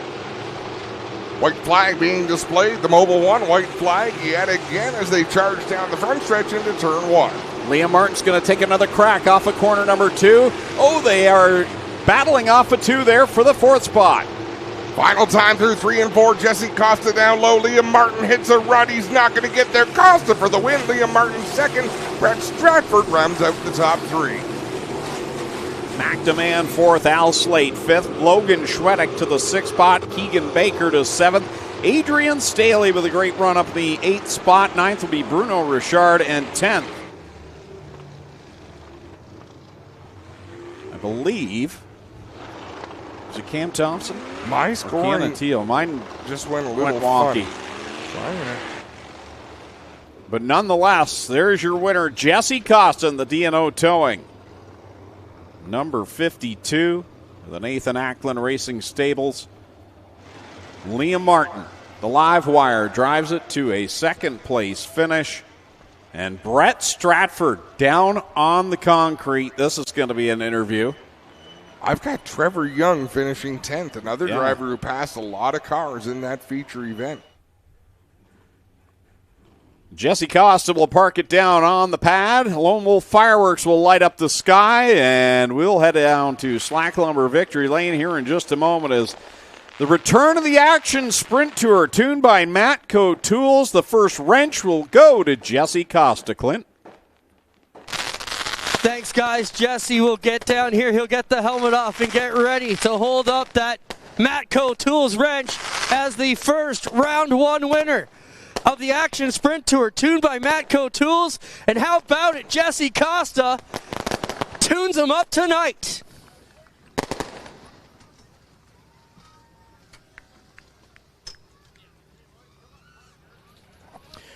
Jesse Costa will get the bucket off. He'll get a handshake from Liam Martin and a good laugh here as they both hustle through it. Jesse will get the helmet off. He'll get a quick second to catch his breath and come out here and talk to us. He'll get the Epic Racewear, checkered flag, the Hoosier, ball cap, and of course the Matco Tools. Round 1 wrench of victory. Jesse, you got to hold that for us while we talk. How cool is it to be the first round 1 winner of the new Matco Tools Action Sprint Tour Series? Yeah, it's pretty cool. Made some changes tonight, and the car was a lot better than the past few weeks, and hopefully we hit on something. But my daughter gave me this good luck charm tonight, and I know she's watching, so it definitely worked. Charlotte, thank you, love you. Thanks, Nathan Ackland, Ash, D&O Towing, Ackland Insurance, Wells Foundry, Butler Built, Welders Millwrights, Lone Wolf Fireworks, Legacy Holdings, whole Gledhill family, my wife, my parents. My dad works really hard on this thing with me, and I know I give him a hard time sometimes, and I just really appreciate his help. But thanks, Ohsweken Speedway, and thanks for the fans for coming out. Yeah. Good job, Jesse. Jesse Costa, your winner, everybody. We'll get over here and talk to Liam Martin. Liam, man, you had a shot, and that yellow came out, man. You took the lead, but then we go back to the last completed lap with the yellow. You just couldn't quite make that slider one more time. No, Jesse is a great driver and was doing all the defense moves to keep me in second there. And we had that one opening where he went up to the top to defend, and I took it, but then that yellow come out. So racing's racing, that happened, but we're still proud to be here. We come 10 spots from 12th, so we can't complain about that. I got to thank all my sponsors on this race car. We got a lot of you guys. Steve Lyons, he's currently recovering from a neck surgery, so our thoughts are for him. My mom and dad and my girlfriend and my buddy Kieran here. He's hustles in the pits. So looks like you're having fun in these crates, Liam. Yeah, it's a blast. The 360s, they're awesome to race, but the crates, I say the competition for how much fun we have out here, it's just as much fun for me. So awesome job. Liam Martin will be second. We're going to sneak over here and talk to Brett. How about a hit for Brett Stratford racing injured? Brett, how are you feeling first and foremost? I was actually quite dizzy through half of that race. I just wanted it over. The pain was incredible, but at least my collarbone was fine. It was just the rest of my body that's just drained. But I had fun. Track was fantastic for once, and no, that was good. Everyone was clean. Yeah, I had a ton of fun, man. Thanks all you fans for coming out. Good to have you back. Brett Stratford third, Liam Martin second, and your winner, Jesse Costa, picks up the wrench of victory here as the Matco Tools round 1 winner. We'll be right back live here on G-Force TV.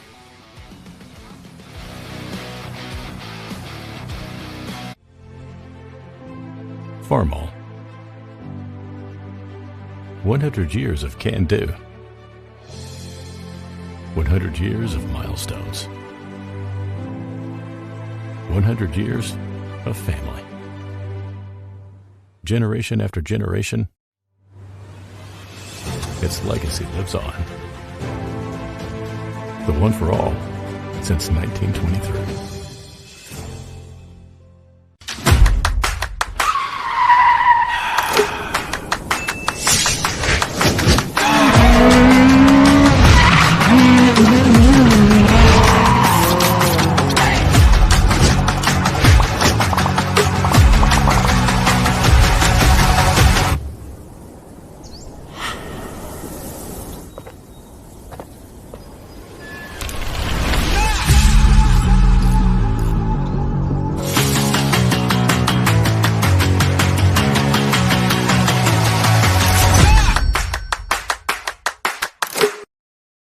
What in the actual Our company is going bankrupt because of this deal. Buy a Total Wash Cannon Kit and get 3 extra bottles for free. Oh man, this stuff just sprays on, melts the mud, and rinses off with no need to scrub. We even tested it against one of the most popular cleaners out there, and this is what happened. They didn't stand a chance. You know, sooner or later, we're going to have to take this deal down. So, if you're on the fence, you're going to want to grab this deal now at the QR code below. The FanView Big Screen is proudly supported by Creekside Construction. Fans in attendance can catch every lap, replay, and close call on the FanView Big Screen all season long. Thanks to Creekside Construction for helping bring fans closer to the action at Ohsweken Speedway. Well, guys, we're down here trackside with the Matco reps. Well, guys, first round of the Matco Tools Action Sprint Tour. What do you think of that one? Oh, man, it's fantastic. Having the group out here and seeing these cars running, oh, man, it's fantastic to see all the support out here. It's great to have you guys with us. We really appreciate the support. Looking forward to a great year. Thanks so much for getting involved. All right, absolutely. Looking forward to the rest of the season. All right, everybody, check it out. Matco Tools. We are new supporters here for the Action Sprint Tour. Great to have them with us. Guys, it's time to go Thunderstock Racing with an $8,000 bounty on the line. Here's how the lineup for the feature event. On the pole from Hamilton, the 43 is Kyle Andrus. Outside of row number 1 from Six Nations, it's Bella General in the 44B. Starting third from Hagersville is Mike Klazinga in the 93K. Fourth out of Thorold, the 11 is Go Fast Teeple. Starting fifth from Canfield in the 03, it's the Gun Show, George Grossel. Sixth from Hamilton, 43C is Clinton Nichols. 7th from Brantford, Casey Huffman in the 13. 8th from Hagersville, it's Ryan Dinning in the 8. 9th is slated to be the 26 of Keith Dale from Niagara Falls. And 10th, it's Mikey Bobby, Mike Thorne from Caledonia in the 55. Starting 11th from Benbrook, it's Smokey Tim Phelan in the 427. And 12th from Ancaster, Kyle Wirt in the 19. 13th from Burlington, it's Ron Logie in the 97, and 14th, it's Zach Bleach out of Port Robinson in the 108. 15th from Durham, it's Corey McAllister in the 71. 16th from Hagersville, the 23 is Trevor DeBoer. 17th from Victoria, it's the big dog, Ryan Beagle in the 84 RK. 18th, it's Brewster Baker, Dave Bailey from Hagersville in the 49. 19th, John Trivieri from St. Catharines in the 43J. 20th from Caledonia, it's Mark Bazine in the 21X. 21st from Ancaster is Liam Schwedick in the 53, and rounding out the field from Waterdown, the 51D is Dylan Peckham. Bella General chose to start at the tail, so what that did, move the outside lineup. Oh, here goes Dinning around right in front of Bailey, and Trevor DeBoer will stay under the green flag. I was about to say Dave Bailey got the advantage that the outside line moved up a row, but now he's trailing Ryan Beagle, who got through that scot-free. Yeah, advantage Beagle here in the early going, but out in front is Go Fast Teeple ahead of Mike Lazinga in the 93K as they're 3 wide for the third spot. Ron Logie on the inside in the 97, Clinton Nichols in the 43, and George Grossel in the 03. Go Fast Teeple leads another lap with Klazinga holding in tight, and then it is quite a race on back from there. Logie to the inside of Klazinga. Here comes Zach Bleach in the 108. Zach's been running really good, and up there near the front, he could be one of those contenders for the big payday tonight. Dave Bailey starting to get through traffic once again, but he's got a lot of ground to make up out in front. It's Teeple leading the way over Logie. And then a 4-car battle for the 3rd spot being led by Zach Bleach. Ryan Beagle right there in 4th. And Beagle there with only 3 now, make it 4 this time by laps up on the board. This is sooner than we're used to seeing these two drivers back to the front under the handicap system, but Beagle's been able to get up there very quickly. Kyle Wirt in the 19. That car does not look to be working the way we're used to seeing him run, as Dave Bailey is battling with him deep in the field. Out in front, Logie leads the way by a couple of car lengths over Go Fast Teeble, but here comes Beagle to the inside of Teeble. Zach Bleach to the inside of Beagle. And he'll thread the needle there as they go through 1 and 2. Beagle trying to edge ahead of Go Fast Teeple, but he's got Zach Bleach to his inside. Teeple's going to have to whoa up off of corner 2. Teeple backs out of that one, back into the 4th spot. Ryan Beagle powering to the outside. He'll get around Zach Bleach and set his sights on Ron Logie, holding the inside lane off of turn number 2. Down the back stretch another time, Ron Logie continuing to lead this one, but here comes Ryan Beagle as he's trying to clear himself of Zach Bleach. They work off of corner number 4, and it'll be 13 laps left to go in this one. Dave Bailey battling with Tim Phelan and George Grossel. Grossel has fallen back just a little bit in the 0-3. Bailey makes that pass on Grossel, then he'll work on Mike Lazinga in the 93K for the 6th spot. Ryan Beagle trying to get it wound up on the outside line of Ron Logie as they head down into corner number 1 again. As Logie continuing to lead, Beagle in the Ackland Insurance 84 RK just not able to get by him off of 2. Logie good and smooth down on the inside. He knows what he needs to do in that 97, but Ryan Beagle knows it's like a game of horse. You've got to do exactly what the leader does and then a little bit more, and Beagle gets around to take the lead off of turn 4. And meanwhile, his arch nemesis, Dave Bailey's right there on the rear deck lid. Now he's to the inside of Go Fast Teeple down in 1 and 2. So now put Dave Bailey edged out just ahead into the 4th spot. This has been a great rally here for the Queenston Chevrolet 49. Halfway through this one, 10 laps in, 10 laps to go. Plenty of wild racing going on around the back of the pack here in this one. The Mark Bazine, Clinton Nichols, Casey Huffman, and Kyle Wirt, like you said, definitely not having the run we're used to seeing out of that 19 machine. No, that car's not doing what he wants it to do from the looks of it. Out in front, Ryan Beagle leads the way. He's not getting away, though, from Ron Logie in the 97. Ron Logie staying there step for step right now in that 97. Remember, he's one of those drivers that has beaten these two in the last few years. And in fact, he would be the last regular runner at Ohsweken Speedway to beat Dave Bailey and Ryan Beagle. So he's right there chomping at the bit looking for that $8,000. Zach Bleach has got company. Dave Bailey in the 49 is closed into battle for the 3rd spot. And I'm going to do a birthday wish under green. Ainsley McAllister, Corey's daughter, turned 6 years old. So hopefully you can hear that, Ainsley. Happy birthday. Ron Logie's right there on the back bumper of the 84 RK. Meanwhile, Dave Bailey slips by Zach Bleach, and he can see the top 2 in his sights now. He's come from a long way back. He certainly has. And think about this. You're Ron Logie. You now have the advantage that Ryan Beagle did when he was in second. You can see what the leader is doing and react accordingly. Ron Logie lost a little bit of ground that time off of 4, and he has not been able to gain it back down in 1 and 2 as we come off 4 another time. Beagle to the inside of Corey McAllister. Liam Schwedek had some problems off of 4. He'll take it to the infield. Gets himself out of harm's way as Ryan Beagle gets around McAllister. Now goes to the inside of Bella General. Is up ahead. Keith Dale having some issues keeping that car straight down the backstretch.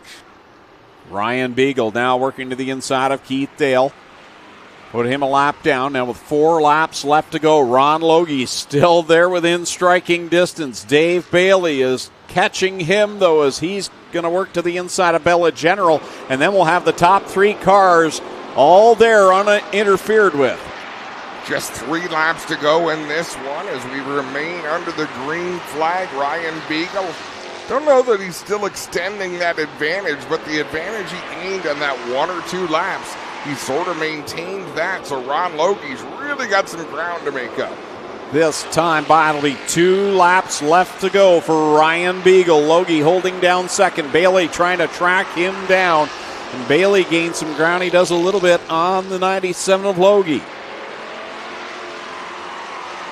Bailey came in as the point leader here. So Ryan Beagle, as he mentioned last week, you can't win the championship when the guy you're chasing is in front of you. Right now it's a points night for Ryan Beagle.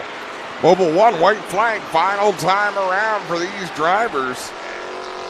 Beagle on the inside, saying smooth and steady. Ron Logie slides up the racetrack, but Dave Bailey struggling to close that gap.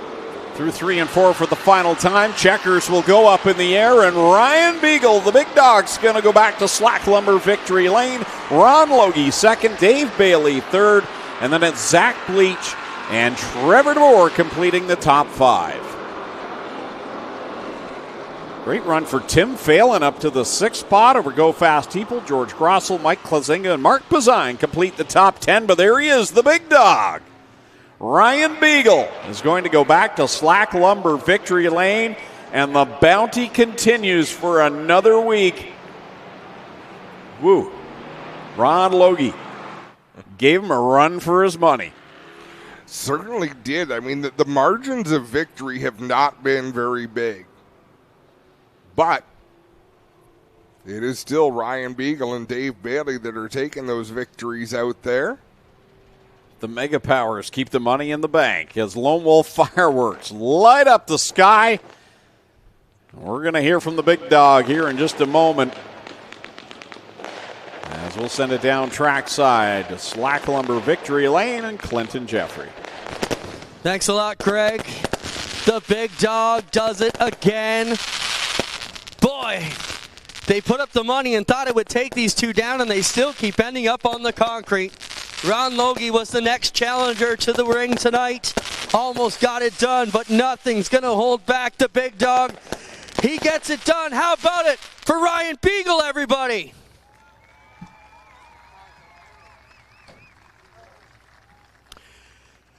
Well, Ryan, I think they were cheering for you to lose a few weeks ago, but now they all like you guys holding on to this one. I think it's 50-50. It's been fun. What can you say, man? You guys have, as we've been calling it, keeping the money in the bank. Yeah, I had to pull my part here tonight. Dave's been kicking my ass the last few weeks, so worked out tonight. Just kind of got lucky there that first lap skirmish. I think I'd missed it all. And just got through traffic good, and we're here. Awesome job, Ryan. Anybody you want to thank? Yeah, I just got to thank all my sponsors. I don't do it enough. Ackland Insurance, APC, Strode's, DNO Towing, Vans Boom Truck Service, Johnson's Garage, Action Transmission, RK, can't forget RK. Right on. Congrats. Thank you. Ryan Beagle, everybody, keeps it alive. Ron, let's talk about your drive, man. You're the next one to challenge these guys. You almost got it done. You're up there, and after last week's problem, this has got to feel like a lot of redemption. Yeah, it does. Last week was a letdown, not being able to run the 50 and just having to watch it. What a battle that was. And then, yeah, I had engine problems last week. I had DSE come over, and I brought it to them, and they fixed it up for me. I cracked my rib on Saturday, so I didn't even know if I'd be able to race again tonight, but do what I had to do. But I thought I had Beagle tonight. That bounty is, I could taste it. Next week, maybe. All right, congratulations. Ron Logie going for the $8,000. Couldn't make it happen, as Beagle will keep it in. He'll scrape a little bonus off of that one. Well, dude, you got the bonus last week and talked to Ron. You were able to defend. You nearly got wrecked on lap 1, though, again. I have no idea why we can't get through one corner without spinning out in front of the field. And it seems like it's the same guy every week, but whatever. We made it, and we're happy to be up here on the podium. And Brian kept it alive for us, so we'll give her a go again next week for the belt. Right on. The belts are out next week. How about it for Dave Bailey, Ron Logie, and your winner tonight in the RK Automotive 84? Big dog Ryan Beagle. We'll be right back. We've got the 360s ready to go for $10K and a $10K bounty. We'll be right back. For over 30 years, WG Truck Center has been a place where pride lives in the details. Every weld, every repair, every build. And it's our people that make it matter. The ones who take ownership, who work as a team, and who see the future in every truck that rolls out. It's not just a place to work, it's a place to grow while you build something that lasts. WG Truck Center, built by people who care. It all started for us at the racetrack, from dirt to water. We have continued to keep the adrenaline and drive to make sure that we are always in the forefront. We are driven to give our customers the absolute best in service, products, and memories with your family. No matter what your passion is, whether it's on the water, in the dirt, on the snow, or on the road, we will always be here welcoming you over and over again through the doors here at Lockhart's. You're not just a customer here, you are part of our team. A home you love. A business that endures. It takes your vision, your hard work, and your dedication to bring them to life. The right tools help. Case IH truly understands your vision and what you need to achieve it. That's why we build the equipment, the local dealer and service network, and the data and tech you want today and tomorrow. Because we don't just build our equipment to work. We build it to work for you. Case IH, built by farmers. Exciting news. Our Drive to Attract Talent campaign is revving up. We're tapping into the passion of auto enthusiasts to build a powerhouse team of forklift technicians. If you're into turning wrenches, solving challenges, and optimizing machinery, this is for you. Join us in bridging the gap between the auto and material handling worlds. Back live with the final feature of the night. Let's send a trackside with Clinton Jeffrey and our Case IH track report. Thanks a lot, Greg. We talked a lot about the track here tonight. Still lots of tack down here. You can see it's almost like I draw my name in it. That tells me it's still got lots of bite. Up here a little bit, polished a little bit. You're going to see this slick off in about 10 laps.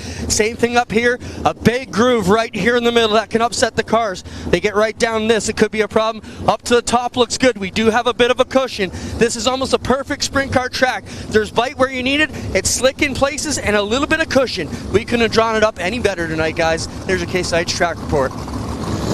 Thanks, Clinton. Here's how the lineup for tonight's Sprint Car Showcase. $10,000 on the line for Dylan Westbrook. $20,000 if someone can beat him here tonight. On the pole out of Freelton, the 12 Double D, Darren Dryden. To his outside from Scotland, the 87 XS is Skylar Evans. Lining up in third out of Tilsonburg, the 39 is Corey Turner. To his outside in the 47X from Scotland, D-Dubs, Dylan Westbrook starts fourth. Going fifth from Thamesford in car number 7, it's Eric Gledhill. Lining up sixth in car 5, DJ Christie out of Beachville. Starting in 7th, the 5D is Jacob Dykstra from Port Colborne. Going 8th in the 88H, Josh Hansen out of Beamsville. Starting in 9th from St. Matthew de Belleville, Quebec. In car number 28, it's Jordan Poirier. To his outside from Ohsweken, the 7070 Ashton Van Every. Lining up in 11th out of Mount Bridges in the 45, Tricky Nicky, Nick Sheridan. And going 12th out of Ohsweken, the 77T is Tyler Powlis. Starting in the 13th spot from Grand Island, New York, to 21 is Kyle Phillips. And going 14th in the 0C out of Caledonia, that is Cole McDonald. Lining up 15th from Dunville in car 15, that's Ryan Turner, his line mate in the 16th spot. Aboard car number 84 out of Interkip, that is Mike Lichty. 17th starting spot from Caister Center in the 11, it's Jamie Turner, and to his outside, the Ohsweken Flyer, Glenn Stiers in the 0, starts 18th. Going 19th out of Ohsweken, the 68 is Aaron Turkey. 20th spot from Port Colborne, the 43 is Scott Shirk. 21st starting spot, the 77X, the Six Nation sensation, Alex Hill. And going 22nd out of Dunville, the 46 is Kevin Pauls. And starting in the 23rd and final spot, John Burbridge Jr. out of St. Williams. Carter, the starter, displays the yellow flag as they line up behind the Strickland Brantford Chevrolet Pace Truck.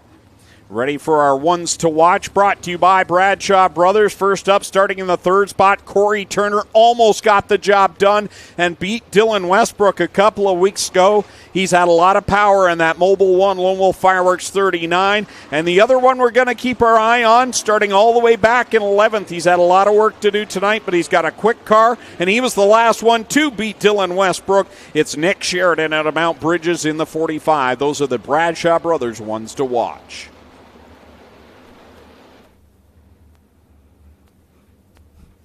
This is a different kind of racetrack than we have been used to recently for a feature event for the sprint cars. Look at the color of it, Greg, as we look on the screen. That's a darker brown than we're used to. There is a lot of grip still in that clay. And you have to wonder if that's going to play a factor in someone being able to beat Dylan Westbrook tonight and taking home $20,000. I almost think, in theory, it helps Dylan Westbrook. Because when it's a man up kind of racetrack, a giddy up kind of track, he really shines, but so does Darren Dryden. Yep. It's anybody's race here tonight, I think, because they are trying to get the 77 of Ashton Van Every pushed off and going here again. A bit of a delay getting him fired off there out of the pit area. Kenny Upole push truck team there to aid him. Remember, he had a great qualifying heat earlier on. Lots of speed in that 77X. I believe he finished in the 3rd spot.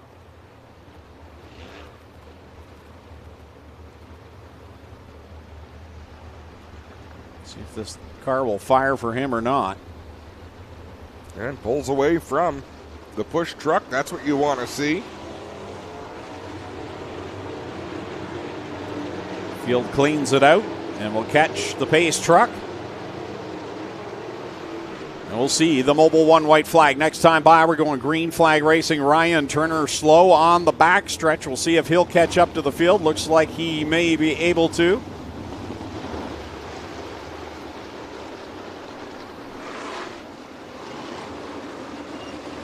Chris Long had to delay the pouring of the white line in turn 4 for Ryan Turner to go by. And that 15, Strickland's pace truck pulls off the inside of the backstretch.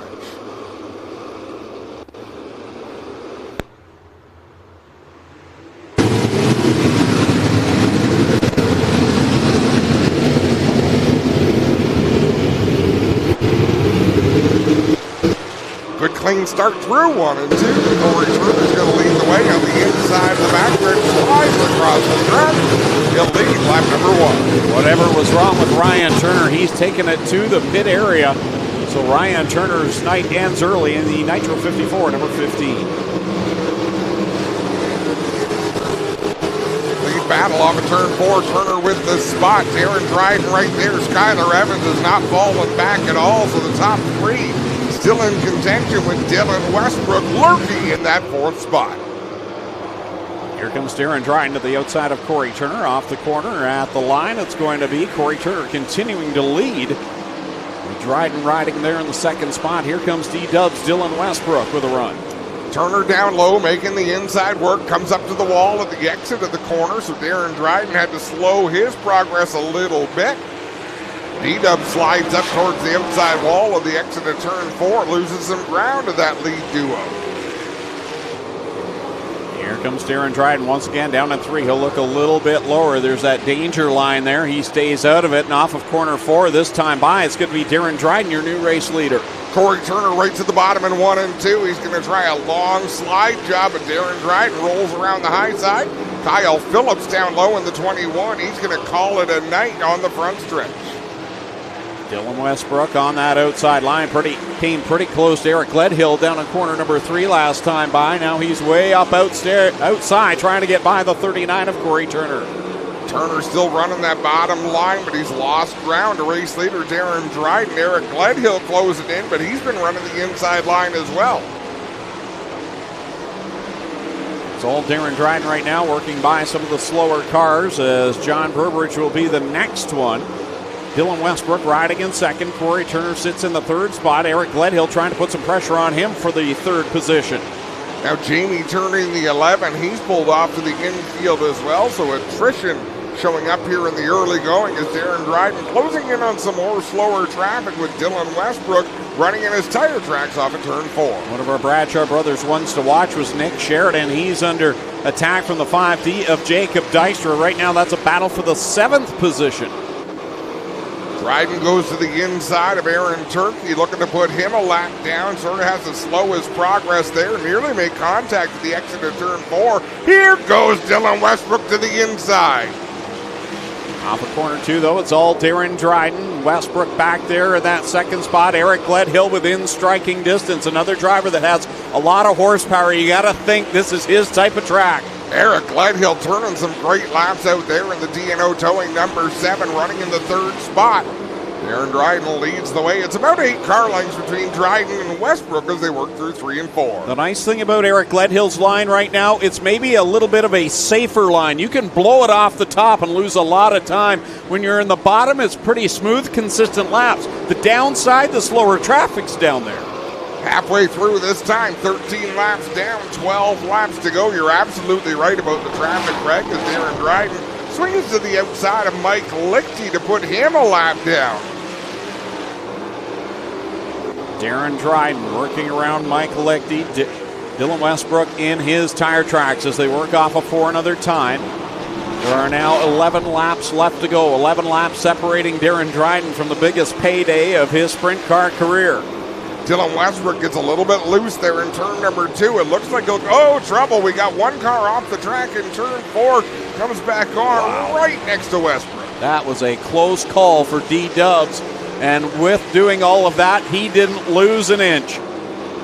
He is still right there behind Darren Dryden. Might be down to 6 car lengths now. Trying to close the gap is Dylan Westbrook. They are on that outside line, ripping the lip, trying to find the fastest way around. They're going to have some company, though, and they're going to have to change their lane because that's where Glenn Stiers is running, is on that outside line. Darren Dryden's going to have to pick where he's going to go. As they come off of corner number 4, it's wide open in the middle. But that closed up in a hurry. There is nowhere to go for Darren Dryden. He is sticking to that outside line. Westbrook closes in on the back bumper of the number 12. Both of them have to lift. So Darren Dryden threads the needle. Now down to the inside of Alex Hill, but here comes Dylan Westbrook around the outside. He takes the lead. Dylan Westbrook on the high side takes it over from Darren Dryden. A bold move in slower traffic. He'll lead the way down the backstretch. Man, he came close to smacking the wall off it, too. That's how tight he is to that outside line of the 47X. Dylan Westbrook, this time by 6 to go. Darren Dryden right up on the high side. That track is as wide as we have seen it, meaning the outside groove is right up to the edge of the banking. All I can think of is that meme with the guy with the fishing pole. Well, you almost had it.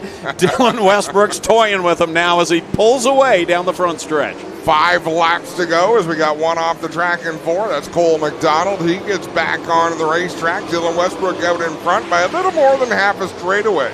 Off of corner number 4 another time. It'll be 4 laps left to go for Dylan Westbrook. Now over Darren Dryden. Eric Gledhill still holding down that 3rd spot.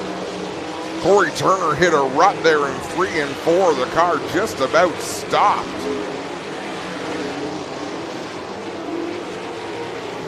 3 to go. Dylan Westbrook. 3 laps until he cashes in on $10,000. Darren Dryden's going to need some help. He gets a little bit over the lip down there in 1. Down into 3 and 4. There's a little bit of slower traffic ahead of Westbrook. We got one slow off the pace on the inside of turn 4. That's Ashton Van Every, but he keeps on rolling. This time by it'll be the Mobil 1 white flag as Dylan Westbrook looks to the inside of Tyler Powell, slides up in front of him, and he'll see the white flag at the Cedar Springs Landscaping starter stand. Westbrook down into 1 and 2, running on the high side just the way he's been all race long, just about clipping the outside wall in 2.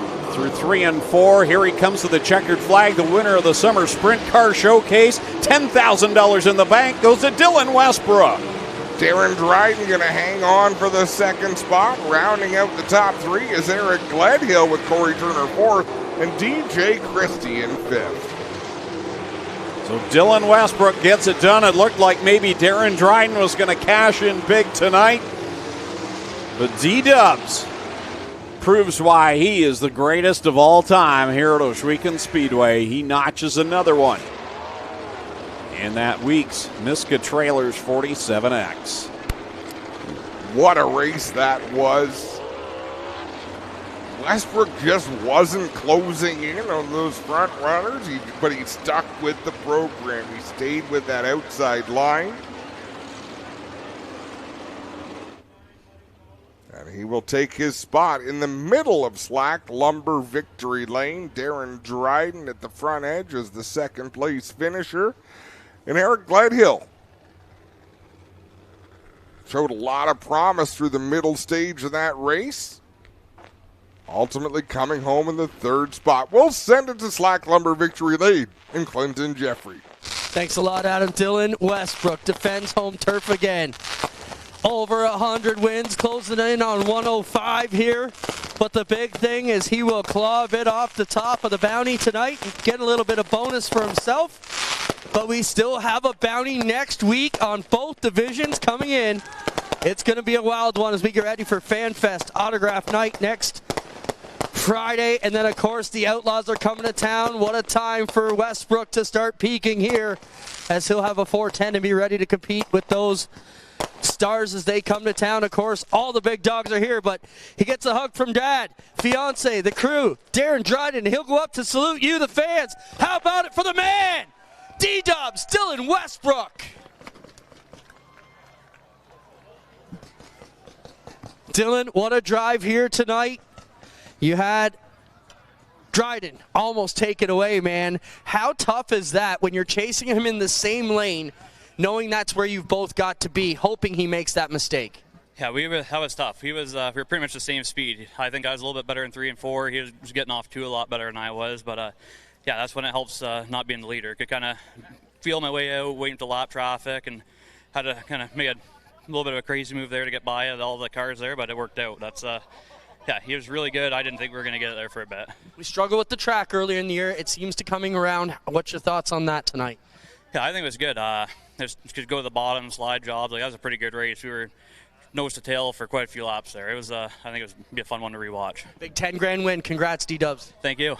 $10,000 for the reigning champ, Dylan Westbrook. Let's get over here and talk to Darren Dryden as the crew are around. Darren, man, you could taste that money.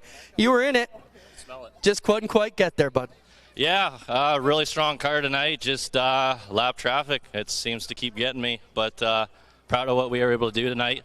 We were fast as hell. Awesome drive, man. Congrats. Yeah, thank you. I got a huge shout out to both the Steves, my father, Moxie Performance Advisors, DJD Gear, Alpha Microtech, Horizon High Voltage Services, and all of our partners. It's just, yeah, we're running strong, and it's a good time to be running strong. Still got a bounty next week. They'll be going for that one. Darren Dryden going to try and work on that. We'll get over here to Eric Gledhill. Eric, solid rebound for you, man. You got to feel good. You know, you had a car get pitched out of the park by the track earlier in the year. Got to feel good, man.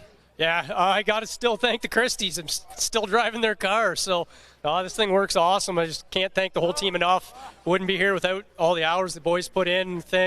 Got to thank my wife and kids that are at home watching. They couldn't be here tonight, but huge thanks to Nathan Ashley, Ackland Insurance, Legacy Holdings, D&O Towing, MJ Trucking, Silverthorne Enterprises, Strodes, everybody else, and then the fans that come out. We wouldn't be doing this without you guys, so really appreciate everybody showing up.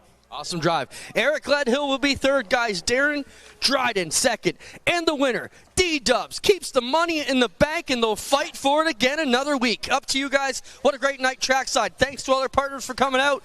Autograph night next week, guys. That'll do it on behalf of the Stires family, all our crew and officials, and on behalf of Adam Ross, Clinton Jeffrey, I'm Greg Kellnan saying so long. We'll see you next time on G-Force TV.